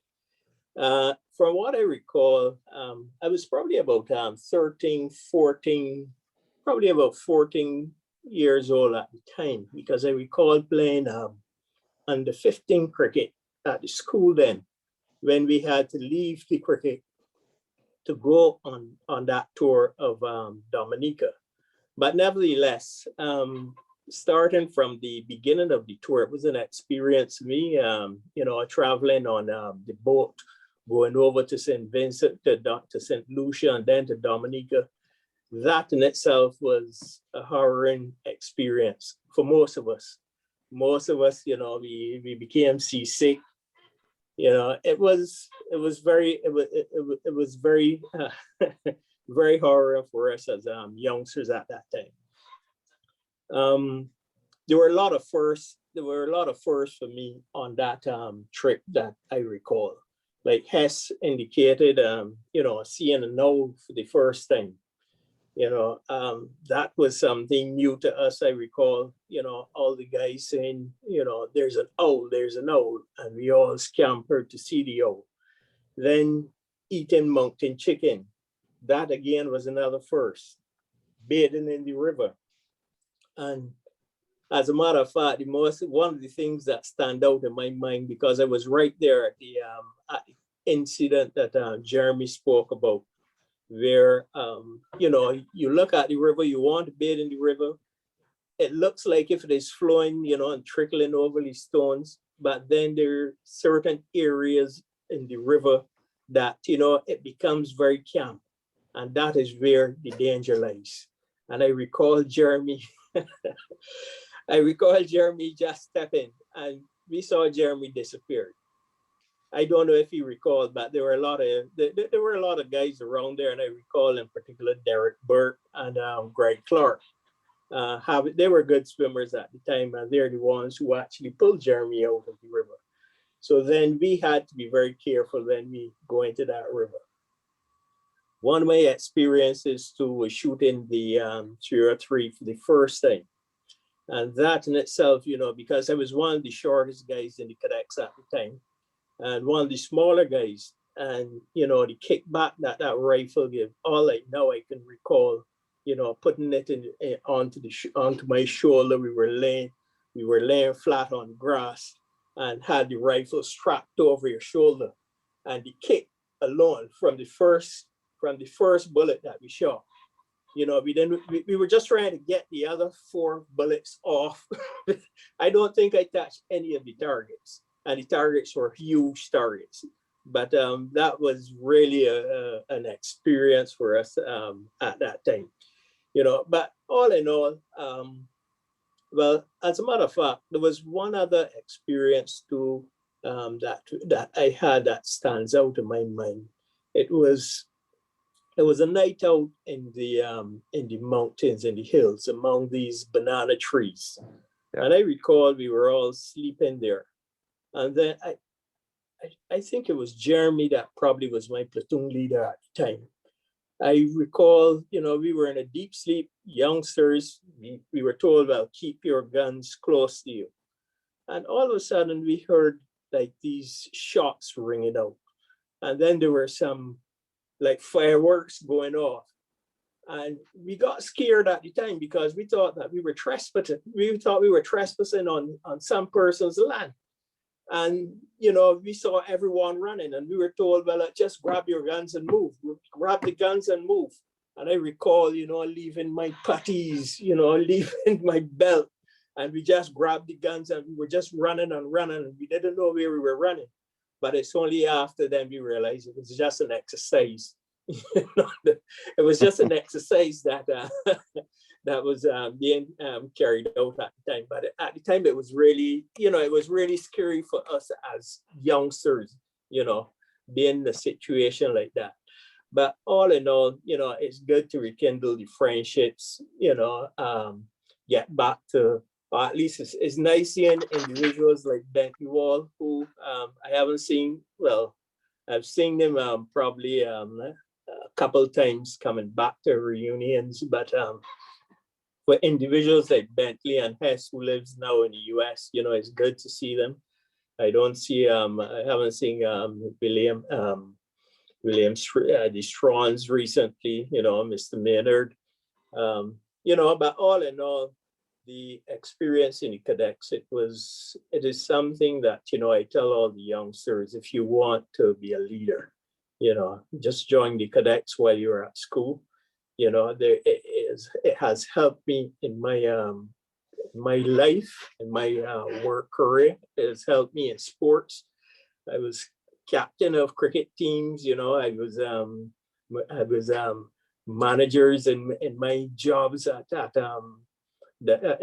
in my working career.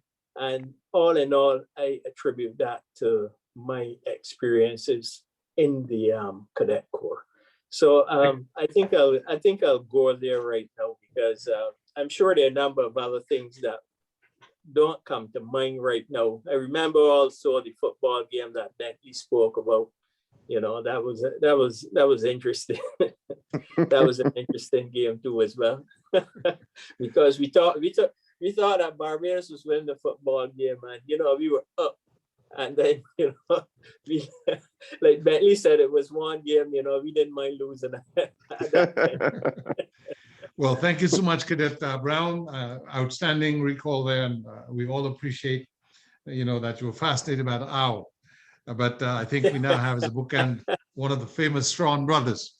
Well, actually, the second owl that I saw was in recent years, and it was in recent times in Alaska. So there were only two places that I saw owls.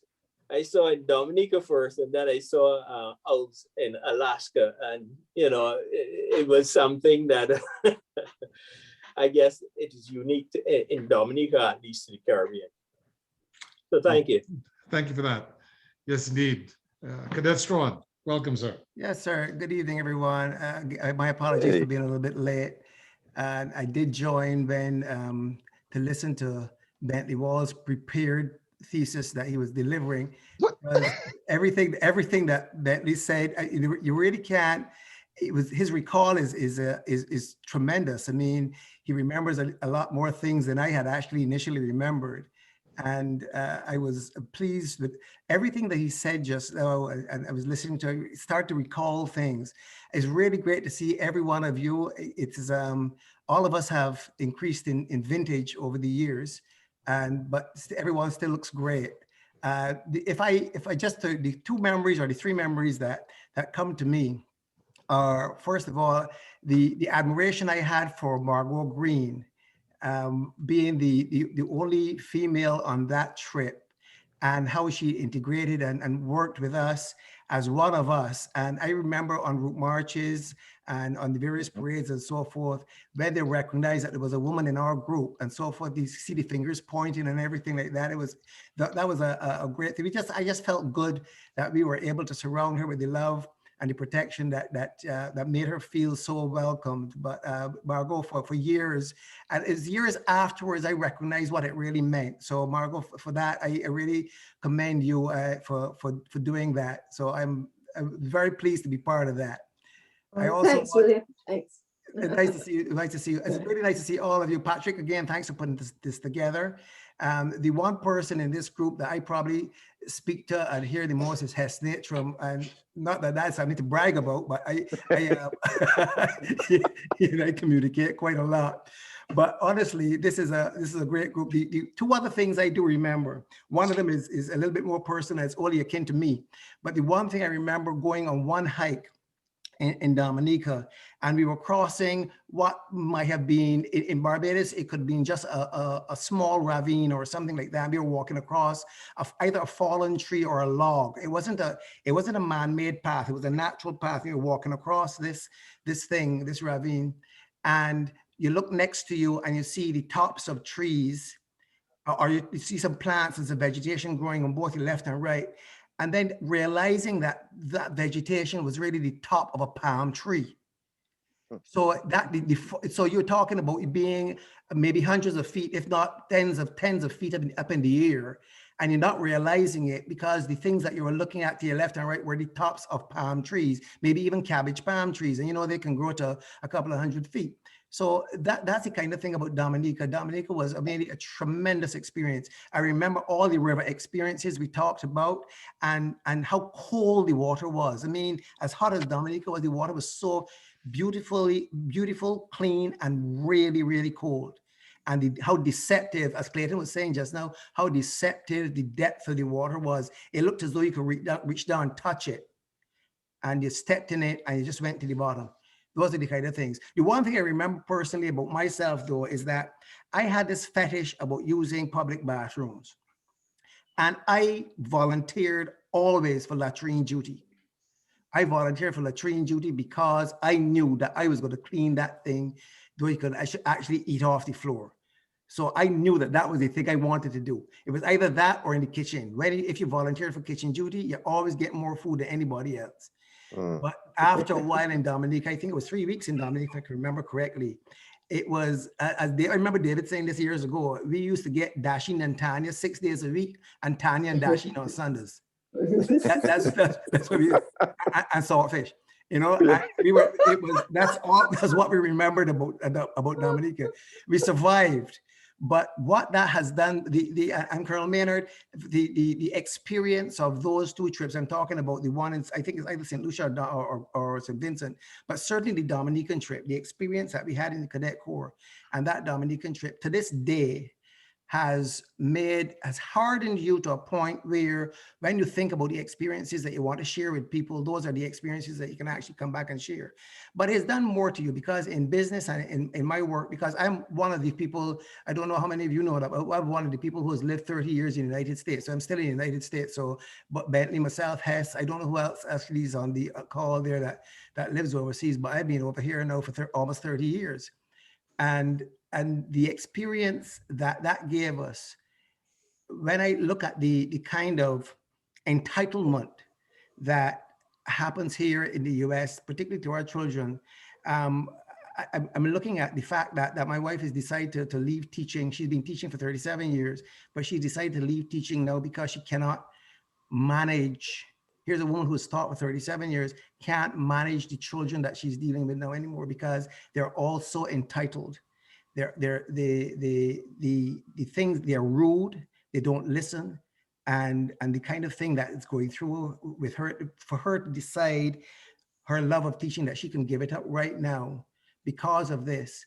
I look back at the discipline that we have had and the discipline that was inculcated with us, not only for the cadet in the Cadet Corps, but for the trips that we were taking in Dominica, and to yourself, Colonel Maynard, for all the work that you put in to make us the men and the women that we are today. I thank you very much. And I'll stop there for now. Thank you very much, Mr. Strawn, and that's a good place to stop because you hit the nail on the head about the transcendental benefit of our experience, and that is it left all of us with a healthy dose of discipline, leadership, integrity, good order.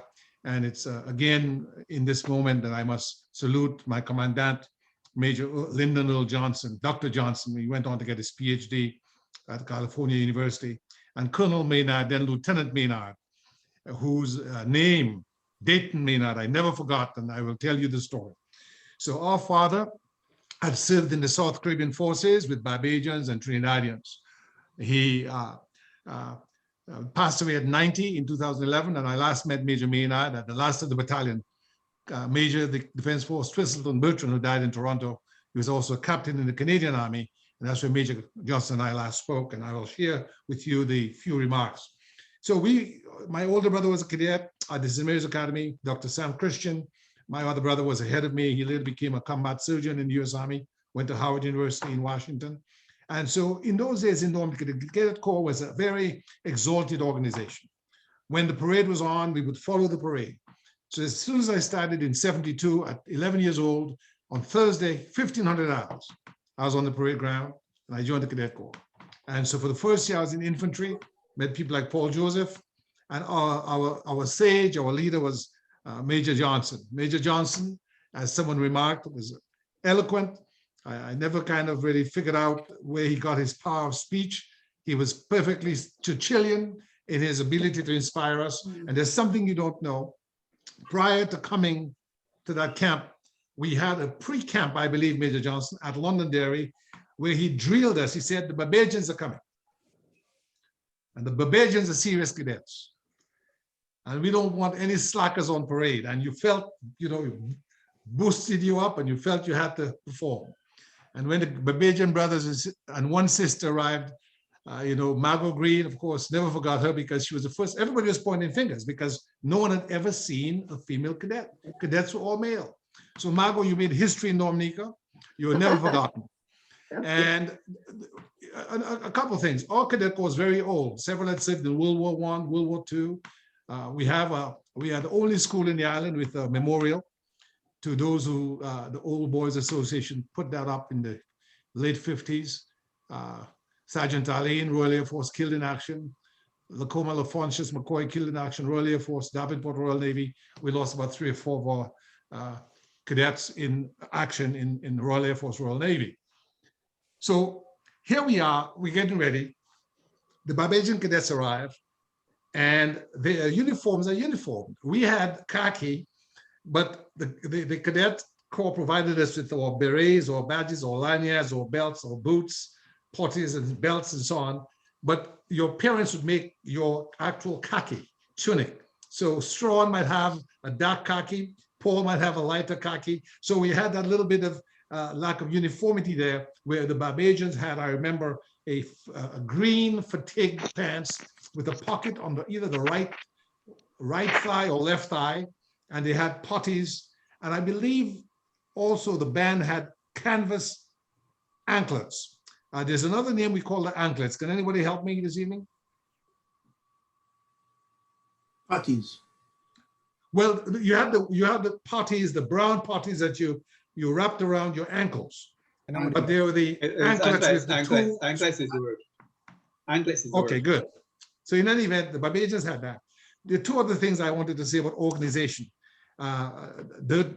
Lieutenant Maynard, very erect, but he was accompanied by an armorer. We didn't have an armorer. We had our own guns. So we would use the Lee Enfields from the police and from the police armory for parade and return them after parade. The grammar school had its own range and its own, I think, Webley 202 target rifles, about 5 or 6 of those, Major, if you remember, that would stay in the principal's office, and we had our own range. Because many of the senior citizens in the country were former grammar school cadets. But the Barbadians had an armorer. He's an older gentleman. He was not a cadet. Colonel Maynard later told me he was from the regiment. Was he Eversley or? Agard. Agard. And I remember he would show us how to pull the cut the wire in through the barrel to clean the barrel and all those things. And he was just very proper and so forth.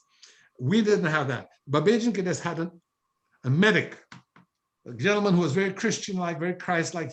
He had spectacles, and he had a green bag with a white rondel and the red cross on the bag. And he was very fastidious. And so we went on I think a route march through the Carib territory with rifles, and I twisted my ankle. And when we returned, he ace-wrapped my ankle and gave me some aspirins and so on. Again, very professional. And I had about 6 comics, either Captain America, Fantastic Four, Spider-Man, and so on.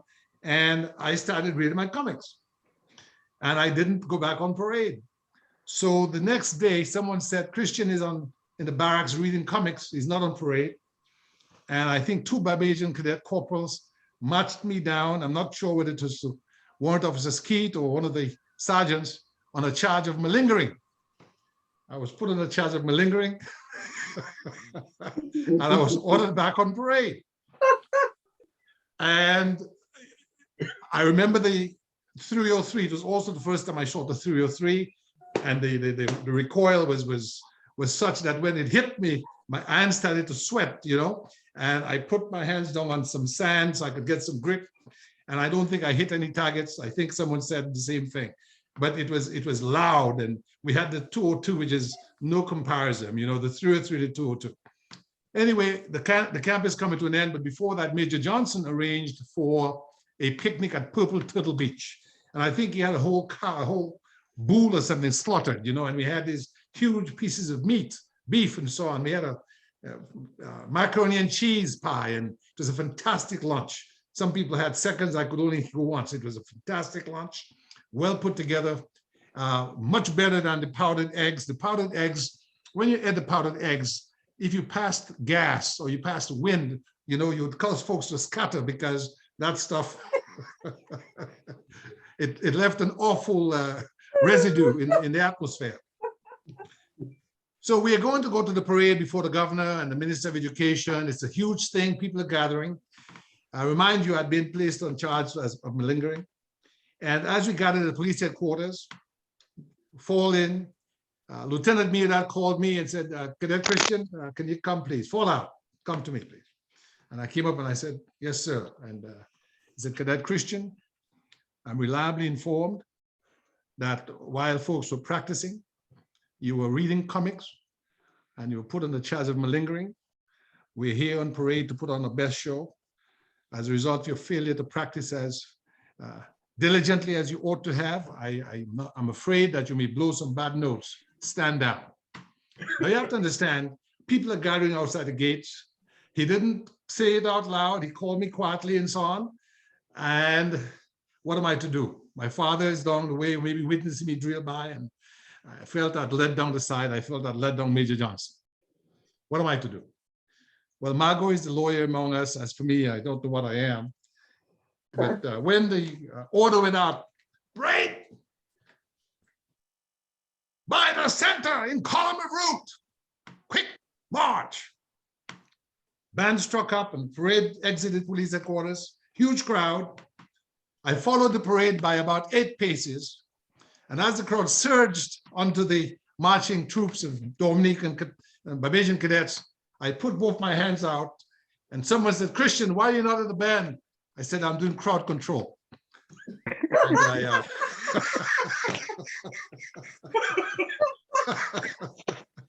and all the way through town, I think Major Skeet may have found the photograph.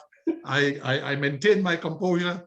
Lieutenant Deighton Maynard never knew that I had somehow reinserted myself into the apparatus in a way that was disciplined.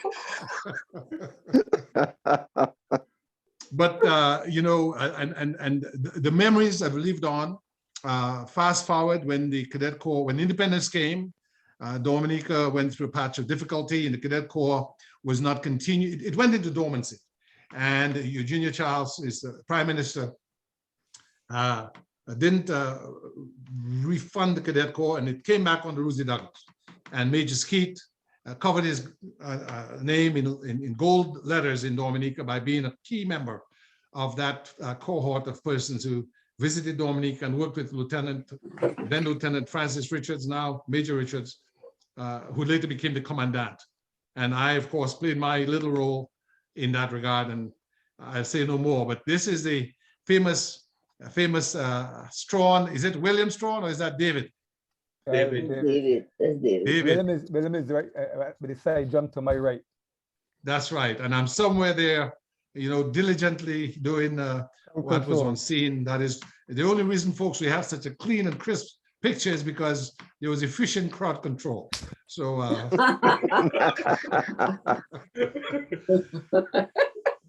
Gabriel, so that camp left us with. Confession is good for the soul, Gabriel. Confession is good for the soul. Yes, sir. Yes, sir. So I've confessed my sins this evening. I believe this camp it was the most important camp in my life. We had a Windward Islands camp after that and a couple of other camps, but that camp was outstanding. And I want to salute at this moment Lieutenant Maynard and of course our commandant, Earle Johnson, who was a legend in his own time. And I will share with you an essay I did on him last year for your records. And I will conclude by saying something about the boots. The Cadet Corps members from Barbados had boots that I think had metal pegs beneath them, if I'm not mistaken. And they would make this rap. We didn't have metal pegs. We had just rubber. And we would spit shine as well. We did spit shine, but I remember some of the boots were very ancient. And some of the cadets told us that some of these boots had been used by their parents. You know, our boots are relatively new, but we learned a lot. We learned a lot about teamwork, camaraderie, Caribbean unity, and the integrity of Major Johnson, Lieutenant Maynard, now Colonel Maynard, you know, really will go down in history. And I want to conclude my little piece before we go back to the senior officers on parade here this evening to say that it would be a blessing where we found a way to either by a website or Facebook page or some methodology to keep this network together. And so that when things abate with COVID-19, we can have some dinner somewhere and we can visit Dominica, visit Barbados, and continue the onward march of our civilization, because frankly, that camp marked the remainder of my life, and I remember it fondly for the discipline, the good order, the leadership, and the other virtues that were passed on. Thank you very much, all of you, for having, made it this evening. And we will do a one round robin with just some last remarks by the senior officers and last remarks by the 14 of us. We are 14 on parade, and I think that's a good platoon size right there. Thank you very much. Major Johnson, and then Colonel Maynard. Wow. Thanks you all. I commend you. One of the things we learned as cadets was how to age serenely and how to do it gently. I still work, and one of the comments I get every day is, when are you going to retire? And I said, when Queen Elizabeth does, I'll give it some thought. Because at 82, I feel like I still have another 18 to go. Having said that, I think it's appropriate tonight that we should give some credit to certain people and certain organizations where it's due. Because we could not have arrived at this spot without the tremendous support we got from the governments of Dominica and Barbados. Because as you know, or you may not know, to pull that camp off in Dominica in 1974, we had to go through some hoops and loops, because back then there was a great reluctance for any kind of funding for cadets. The other thing I'd like to do is to pay some tribute to Prime Minister, now deceased, Edward LeBlanc, Mabel Moyer James, Minister, Home Affairs, H.L. Christian, and members of the Barbados government, because if we became a strong cadet corps in the Caribbean, it has to do a lot with the Barbados Regiment. They were a bastion of support. It is through the regiment I got to meet Colonel Maynard, who was then Lieutenant, I think, Deighton Maynard. And I remember that young leader arriving with a group, and immediately I spotted in him the qualities of a leader, sincere person, very dedicated, and we wrapped ourselves around each other to make sure that each and every one of you and the others who participated had a good camp. Our relationship continued long after, because when I became commanding officer of the Defence Force, I remember visiting Barbados very frequently. He was then, if I'm not mistaken, the adjutant of the Barbados Regiment, and I'll always remember the courtesies that were extended. So my congratulations to you, Deighton. We have not seen each other in public well nigh 50 years. It is so absolutely wonderful to see you tonight. I also would like to remember Colonel Banfield, who was in fact the architect of a lot of our cadet training, because the Barbados Regiment became a support for us, not only in Dominica, but Grenada, St. Lucia. We had regular camps in Barbados. And it is because of the cooperation between the Barbados Regiment and us that the success of the camp that you all talk about so much. I want to commend you all. I'm not going to talk too long now because time is coming of the essence, but it's so remarkable to see all of you tonight, leaders. I felt like a panhandler in America. That's the guy who goes looking for gold, and he goes scooping up a whole bunch of sand, a shovel full of sand, and throws it in the sifter. And he sifts it and sifts it and sifts it around, and the sand gets lost, and finally the golden nuggets show up. I'm looking at the golden nuggets tonight, and I praise you and I commend you. There's an old saying that says, leaders are not born, no, leaders are born, not made. I refute that. Great leaders are born, but leaders, good leaders, can be made. You are testimony to that. And by sharing with us all what you have done just gives an example. And I can just imagine all the other hundreds of cadets that cannot join us today in the various parts of the world, far and far afield, close to home, doing the good works that we try to instill in you. Thank you so much indeed for your services. Thank you for carrying on the work in the community. And I am so proud of you. one of my proudest moments, I'll leave you with this little one. One of my proudest moments ever, because mine was a long trail to the success that you claim that I have. But I'll never forget, I think it might have been time, dulls the memory, might have been 1977, when Dominica was obtaining its independence articles from the British government. And a gentleman from the Foreign Office, whose name was Arthur Bottomley, was sent to represent Her Majesty the Queen. I was then commanding officer of the Dominica Defence Force, and of course, leading the whole military swags with the 2 platoons or 3 platoons of Defence Force and 3 platoons of police and 3 platoons of cadets. And I'd probably dig up that picture for you sometime, Gabriel, if I haven't already sent it to you. But here was I standing with the Governor of Dominica, Geoffrey Collin Guy, the Commissioner of Police, John Lewis, and Arthur Bottomley, who was just getting ready to go on parade because I was asked to be equerry to him and release the command of the parade to my second in command, Major Bertrand. And we're standing and having a chat, getting ready for cue to move in. And Arthur Bottomley looks at me. He says, Major, what year were you in Sandhurst? I looked at him and says, never been to Sandhurst, sir. Was it Mons then? Because Mons was the second military academy where all the people were trained. I said, no, never been to Mons either. He says, so where the devil did you get your training? I said, all in the Caribbean, sir. He says, my God, what a damn good job we've done. That was basically one of the pinnacles, because you don't get many thanks and praise for what you do. We do it nicely, forget about it. I never thought tonight you guys would be honoring me to be present here like this. I didn't do it for that. I did it simply because I had something to deliver. And for whoever would catch it, I was ready to give it. And I'd like to continue doing that. But I want to encourage you all to continue this good work, continue passing out to the young ones, continue to create leaders, because indeed, great leaders are born, but good leaders can be made. Thank you so much, Major. I end with this note because we like to keep in touch, and I'm going to offer you now my telephone number, to which I want all of you to text me your contact information. Get ready. And if you don't have it later, Gabriel can give it to you. Sure. It's 407-466-0661.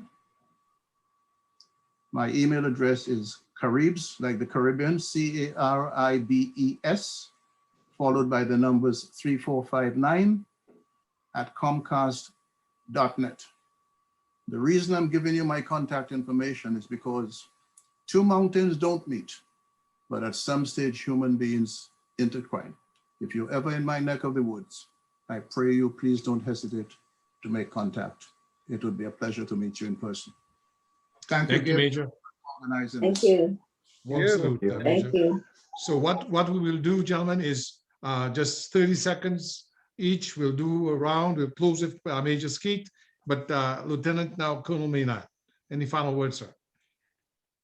Yes, Gabriel, I want to take this opportunity to thank you personally for giving me the opportunity to relate to all of the people here this evening. After 47 years, it is indeed an honor and a privilege. I feel humbled to be able to speak to them, although only virtually, and to thank each and every one for you for the wonderful work that you have been doing over the years. I want to make very quick mention of a couple of things that you said. You mentioned the Captain Cecil Goodrich, who apparently worked at the Dominica Grammar School. Actually, he lived just about 500 meters away from my own home, which I grew up in Bushall, Barbados. I'm not sure what has become of him, but I'm glad to learn that he has been involved in cadetting. And I also want to speak very briefly to a man called Bentley Wall, who I gather is with you this evening. I remember he was taking a hockey team to part of New York back in 19 89, we were going to New York and then going on to Vancouver and elsewhere in Canada to play competition. And I had called Neil Haynes, who I believe was on trip with us here now, and I wanted him to come pick me up. So I arrived in New York, and there was Neil Haynes, and right next to him was a fella called Bentley Wall. I said, "Oh, Bentley, what are you doing here, man?" And he said that he heard I was coming and he couldn't really not be there. So Bentley, thank you very much for the help and consideration given to me at the time. Also, a fellow called Carson Hackett. A few weeks ago, I had reason to assemble some dear friends of mine here to have a little libation, as I call it. And turning up was Carson Hackett. And I had to meet him at the door and say to him, "Carson, why you do? I did not invite you." And he said, "You didn't have to," but I learned that it was on, and I spoke to another senior officer who told me I should come. So Carson, I'm very glad that you came. I got the impression you enjoyed yourself. So thank you very much for that. In closing, again, thank you all very much. Margot, I have to thank you especially. You did a wonderful job as a female cadet. You blazed the trail for a lot of people. Thank you. And good night to everybody. Thank you. Thank you. Thank you, sir. Good night. Well, a warm salute to you. We'll go on then, Margot. You've got the floor. You're next, and then we'll do the 1 minute or 30 seconds each. Final words, final remarks. I'm next. Yes.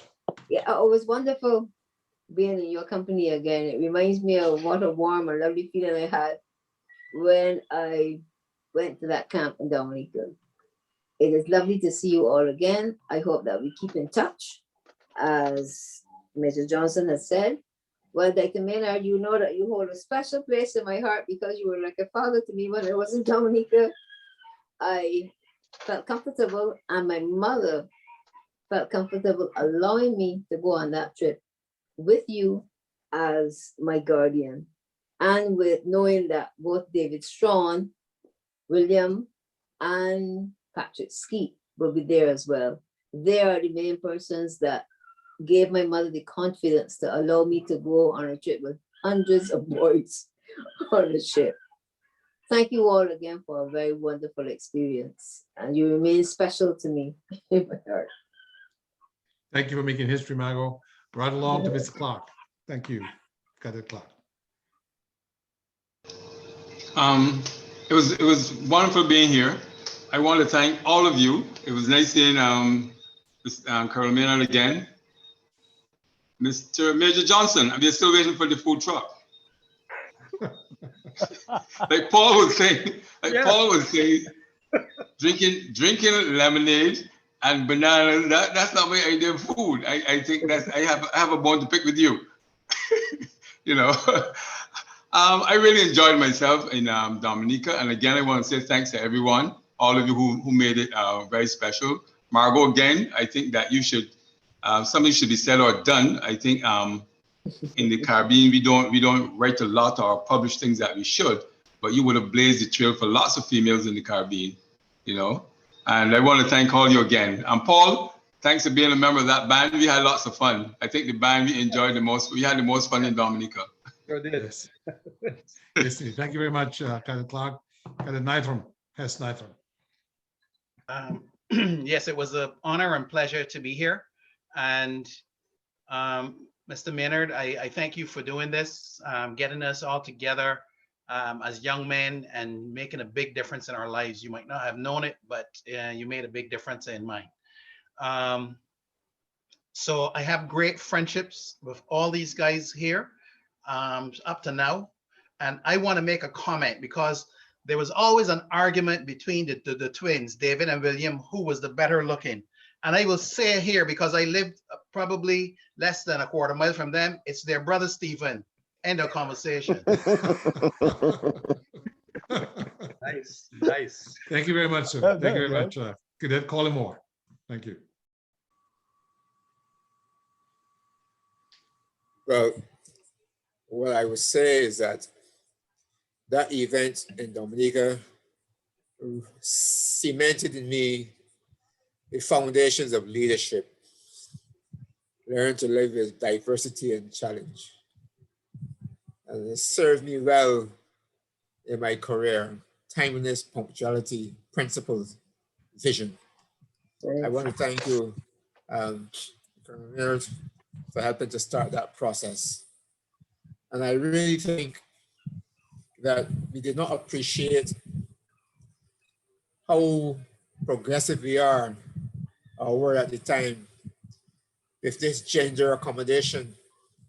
If you recognize, we never thought about it, but we were at the forefront of changing the gender perspective in the discipline forces. Small things sometimes happen without your appreciation of the significant impact.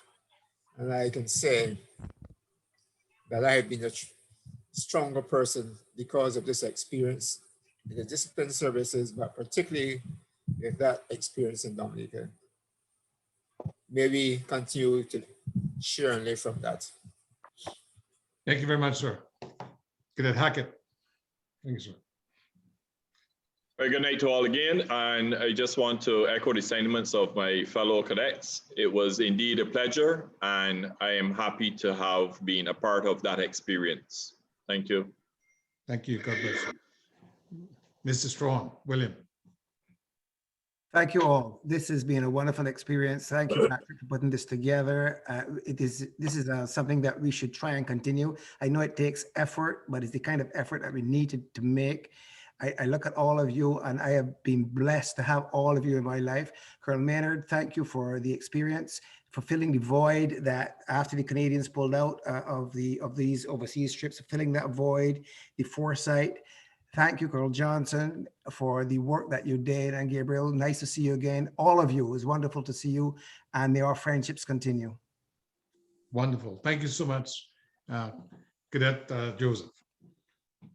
So there really is no way to define my life or to redefine it without talking about the influences of the Cadet Corps. Really, there isn't. So thanks, Major Johnson. Thank you to Colonel Maynard and all of my colleagues over there.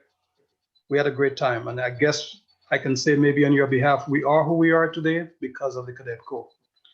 Just one question, if you guys know the answer. Whatever happened to Trevor Hunt? Oh, Trevor resides in Canada and visits Barbados quite often, as a matter of fact. He tries to make a trip back to Barbados every year, particularly for the school reunion. But he has resided in Canada for the better part, almost immediately after leaving school. Okay, all right. He hasn't changed much. No, he's a showboat, Mr. Hasn't changed much at all. All right, good. Outstanding. Thank you so much, Brother Paulo. Cadet Brown, Clayton Brown. Yeah, I just want to say thanks to all of you guys for helping organize this reunion meeting. I want to say that, I hope that it wouldn't be the last first to begin with such meetings, and it allowed us the opportunity to rekindle, some of those memories. And my last words in relation to cadetting or the cadets would be discipline. Cadets equals discipline plus leadership. And I would close there. Outstanding, outstanding. Thank you so very much. Cadet David Strong.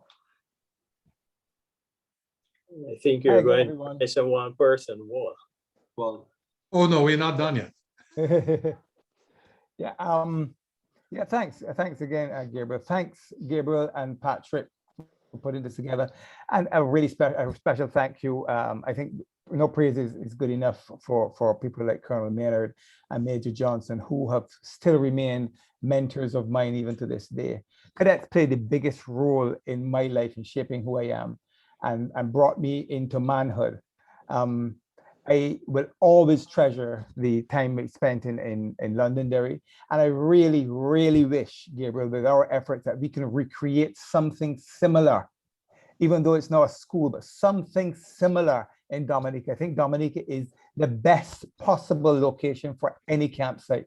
And this experience that we're sharing here tonight is testament to all that. I had a really vital appointment at 8 o'clock, and it has taken second place to this because I could not miss a minute of this. We have a new appreciation for the kind of work that went into making this camp a success with the limited resources and people like Major Johnson and Deighton Maynard, and then young Patrick Skeet putting this together. I have a new appreciation for these gentlemen right now. So thanks very much, and let's all keep in touch. Major Johnson, I've taken your number down, and I'm going to send you a message as soon as this is done. Thank you so very much, David, and very strong words. And we will have a question, but we'll not pose it now. We'll do it. I think Brother Patrick will maybe raise the question at the end. Brother Wall, Cadet Wall. Again, lady and gentlemen, I thank you for the opportunity to be a part of this, to recreate these memories and just reinforce so many of the things that have been so meaningful in my life. And it only goes to show that when you have people who have a vision, and we talk of our leaders at that point in time, Colonel Maynard and Major Johnson and the younger leaders, Patrick Skeeteof, all of you coming together with a vision for some young people and not even knowing where it will lead. It's great to be able to come back at this point in time and see how it has impacted the lives of some children and help us to form into the men that we are now and the leaders that we are. So let's continue to dream, let's continue to cast our vision, and let's continue to commit to the values that have been inculcated in us through Londonderry and other camps such as this. Thank you so much for this opportunity. Wonderfully said. And the famous Warrant Officer Skeet, now Major Skeet, final words, and maybe pop the big question to the group here gathered, see whether they go ahead and sign up. Okay, thank you very much, Gabriel. I must say that I must compliment you for your passion, your drive to actually bring things together in the Caribbean.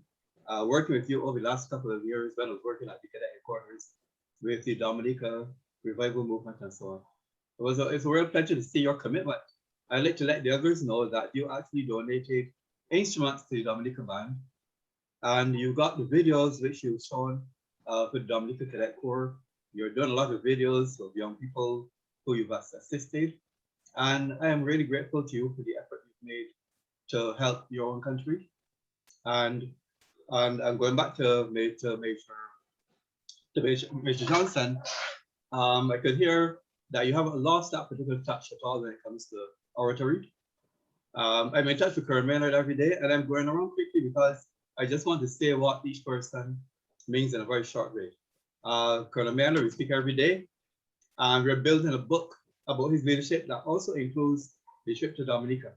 And I've asked Gabriel and Major to write an article that sort of talks about what it was like for them in Dominica when we actually arrived there. Good. Then we have friends, David, Jeremy, Margot, William. Our friendships were cemented, even though I sat sort of between David and William in class from upper first straight up. I have one of the most wonderful friendships. I think it was also cemented by the camps in Dominica, St. Vincent, and St. Lucia. With Margot. So those friendships are extremely strong, and we don't have to see each other every day either, or every week. When we see each other, it starts back like it's the same day that we left. Then Bentley Wall, when I was going to St. Vincent, he brought me a cake at the port from his, I think it was his mother or grandmother. You'll have to remind me. But he brought me a cake that I took to St. Vincent, and I had cake to eat in St. Vincent for the first 2 days. My mom. It was your mother, and Yep, she never saw mom. me. She never saw me that I knew. I don't know if she saw me, but we never interacted. But she felt something about me in relation to Bentley that she actually sent that cake. So I thank Always her. I respected. never got a chance to thank her because communications were not the same as for now. Okay, then we have Carson Hackett. I remember him from Dominica, where he almost knocked off Wilson's hat as he got from the boat out to launch. We were very concerned at the time. But then when we reached the Defence Force then and we worked together, he reminded me one day that people keep on calling without saying good morning. And he started a crusade of getting people to begin every conversation with good morning or good afternoon. And Carson, I find myself now when I write an email, writing good morning or good afternoon on every email because of you. So you have to blame yourself. Then has I met his recently. He's with the Old Scholars in America, and he's been working on all humanitarian matters for Combermere School and for the public in general. Hess is a tremendous individual.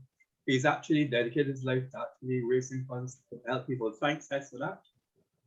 And then Ivan, I know that you're a principal, and I met you somewhat back, and I'm very proud of what you're doing with young people of Barbados. And then, of course, William, we don't see each other often, but he was here with me 5 years ago, and the friendship remains strong. So thanks everybody for making this year work. And we're going to be looking forward now to see if we can actually help, starting off with Dominica and Barbados, help each country's cadet corps to become stronger. And that should possibly then go from there to other countries in the Caribbean. So I do hope that as we go forward, we can actually embrace some of the cadets of the present moment and try to strengthen them and maybe even give them an opportunity to visit Barbados or visit Dominica, and vice versa. So that's my contribution, Gabriel. Thank you very much, Major Skeet, and to everyone this evening. I thought Major Skeet was going to drop the big one, but we did speak during the course of the week to put this together. And one of the things we thought about is that when we observe civilization and societies that are prosperous and productive is the importance of network organizations. You have the Rotary Club, you have the Lions Club, you have the Kiwanis and all of these organizations. Of course, you have the bar associations and so on. And so it was mooted that we should consider a Caribbean Cadet Veterans Association. That would allow us to have a platform where it would not be left to chance. It would not be left to some, quirk of nature that we bounce into each other, but that if we had a standing platform somewhere, somehow, it would allow us to have that connective tissue, the exchanging of ideas, the mutual assistance, the building up of an apparatus that would be mutually beneficial, not only in professional terms, but as the shadows lengthen, as we go on, we can then do what the Jamaican relay team does best. That is to effectively pass the baton, win that race. Because all of us who love Barbados, love Dominica, love the Caribbean, know that we have too many issues with youth leadership or lack of leadership, crime. Those issues are issues that, if not attended to, can sound the death knell of all civilizations. We cannot build anything without discipline. And so when I sit here and I feel so blessed that we have people like Colonel Maynard and Major Skeet, Major Johnson, and all of you, Margot, and all of you here, all of you here, it's such a huge blessing. You need not answer now, but I believe it would be remiss of me if I left this place and did not say that I wouldn't want it to be left to chance that we meet again and that we do those things which can continue the onward march of our civilization. Thank you. Well said. Sure. Yeah. So I will leave it in the good hands of our brother, Patrick Skeet, who's a phenomenal organizer. And I see William said here, I love the idea. William, you want to just say it loud? No, I like the idea very much of the Caribbean Cadet Veterans Association. I actually started thinking about it when you started mentioning it, and I realized that with the kind of communication that we have today, you could just build a little website and just have a curator of it and just invite people to come and join it. You could even have a donate button to raise funds for whatever purposes. You can do a lot of things with it, but I do like the idea of this, and I can tell you that it will take off. Okay, well, Major Skeet, I think we have some juice here, and I volunteer. I think we have a couple of volunteers. Can I take a show of hands to see who volunteers to be part of that? I'm A word reminded, of caution, if I may. reminded of a quote from the Ten Commandments. When Ramesses the first was telling Moses to take over the construction of his city from the wayward son Ramses II. And Ramses looked at his father, he says, "Wise decision, noble task."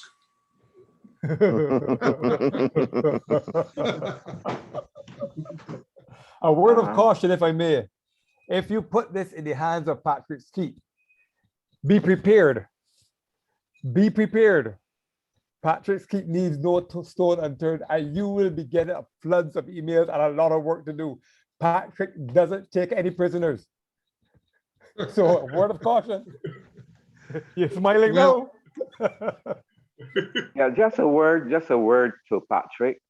Know that there is a Caribbean Cadet Commandant Association, and the fact that they meet regularly, it might be useful to share this idea of the Veterans Association with them so that they can make some sort of input. But the whole idea, to my mind, sounds to be a very good one and something that should be pursued. But I would suggest to let those active serving officers be part of the planning.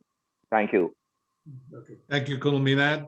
Patrick, you have no problem in leading the charge, and we've got volunteers. And one way to start would be sort of maybe WhatsApp group, Yeah. and then we can meet as we need to and follow the leadership of our outstanding leaders like Colonel Maynard, Major Johnson, and others. Right. Yes, that's okay. And I know some of the commandants of the region, so I can actually try to arrange a Zoom call with them. Outstanding. Well, I will give thanks to the Almighty for bringing us to this place.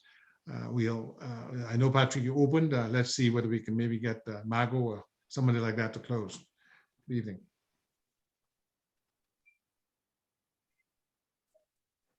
That's fine. Thank you. Okay, Heavenly Father, I thank you very much for bringing us together. Thank you for giving us the inspirational leaders who have helped to form us through our years. I thank you, Lord, that they are still with us, that we can offer them our thanks for what they have done to make this difference in our lives. I thank you for bringing us all together, all of these wonderful persons, for preserving them and keeping them.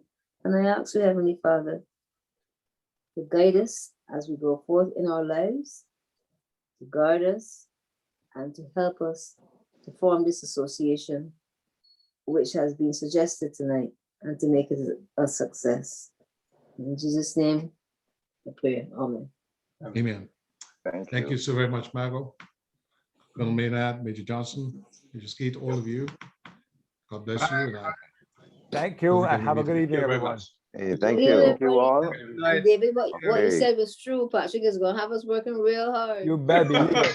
You better be- That's not a joke. That is not a Yeah, joke. that is not a joke. I know he's going to get them Be emails warned. tomorrow. Be warned. Be warned. Good night, everybody. Next turn, Okay, have a good Have a good night, everybody. Bye-bye. good night, everybody. Bye. Thank you Good all. night. Give me a call, all right? Bye-bye. Okay.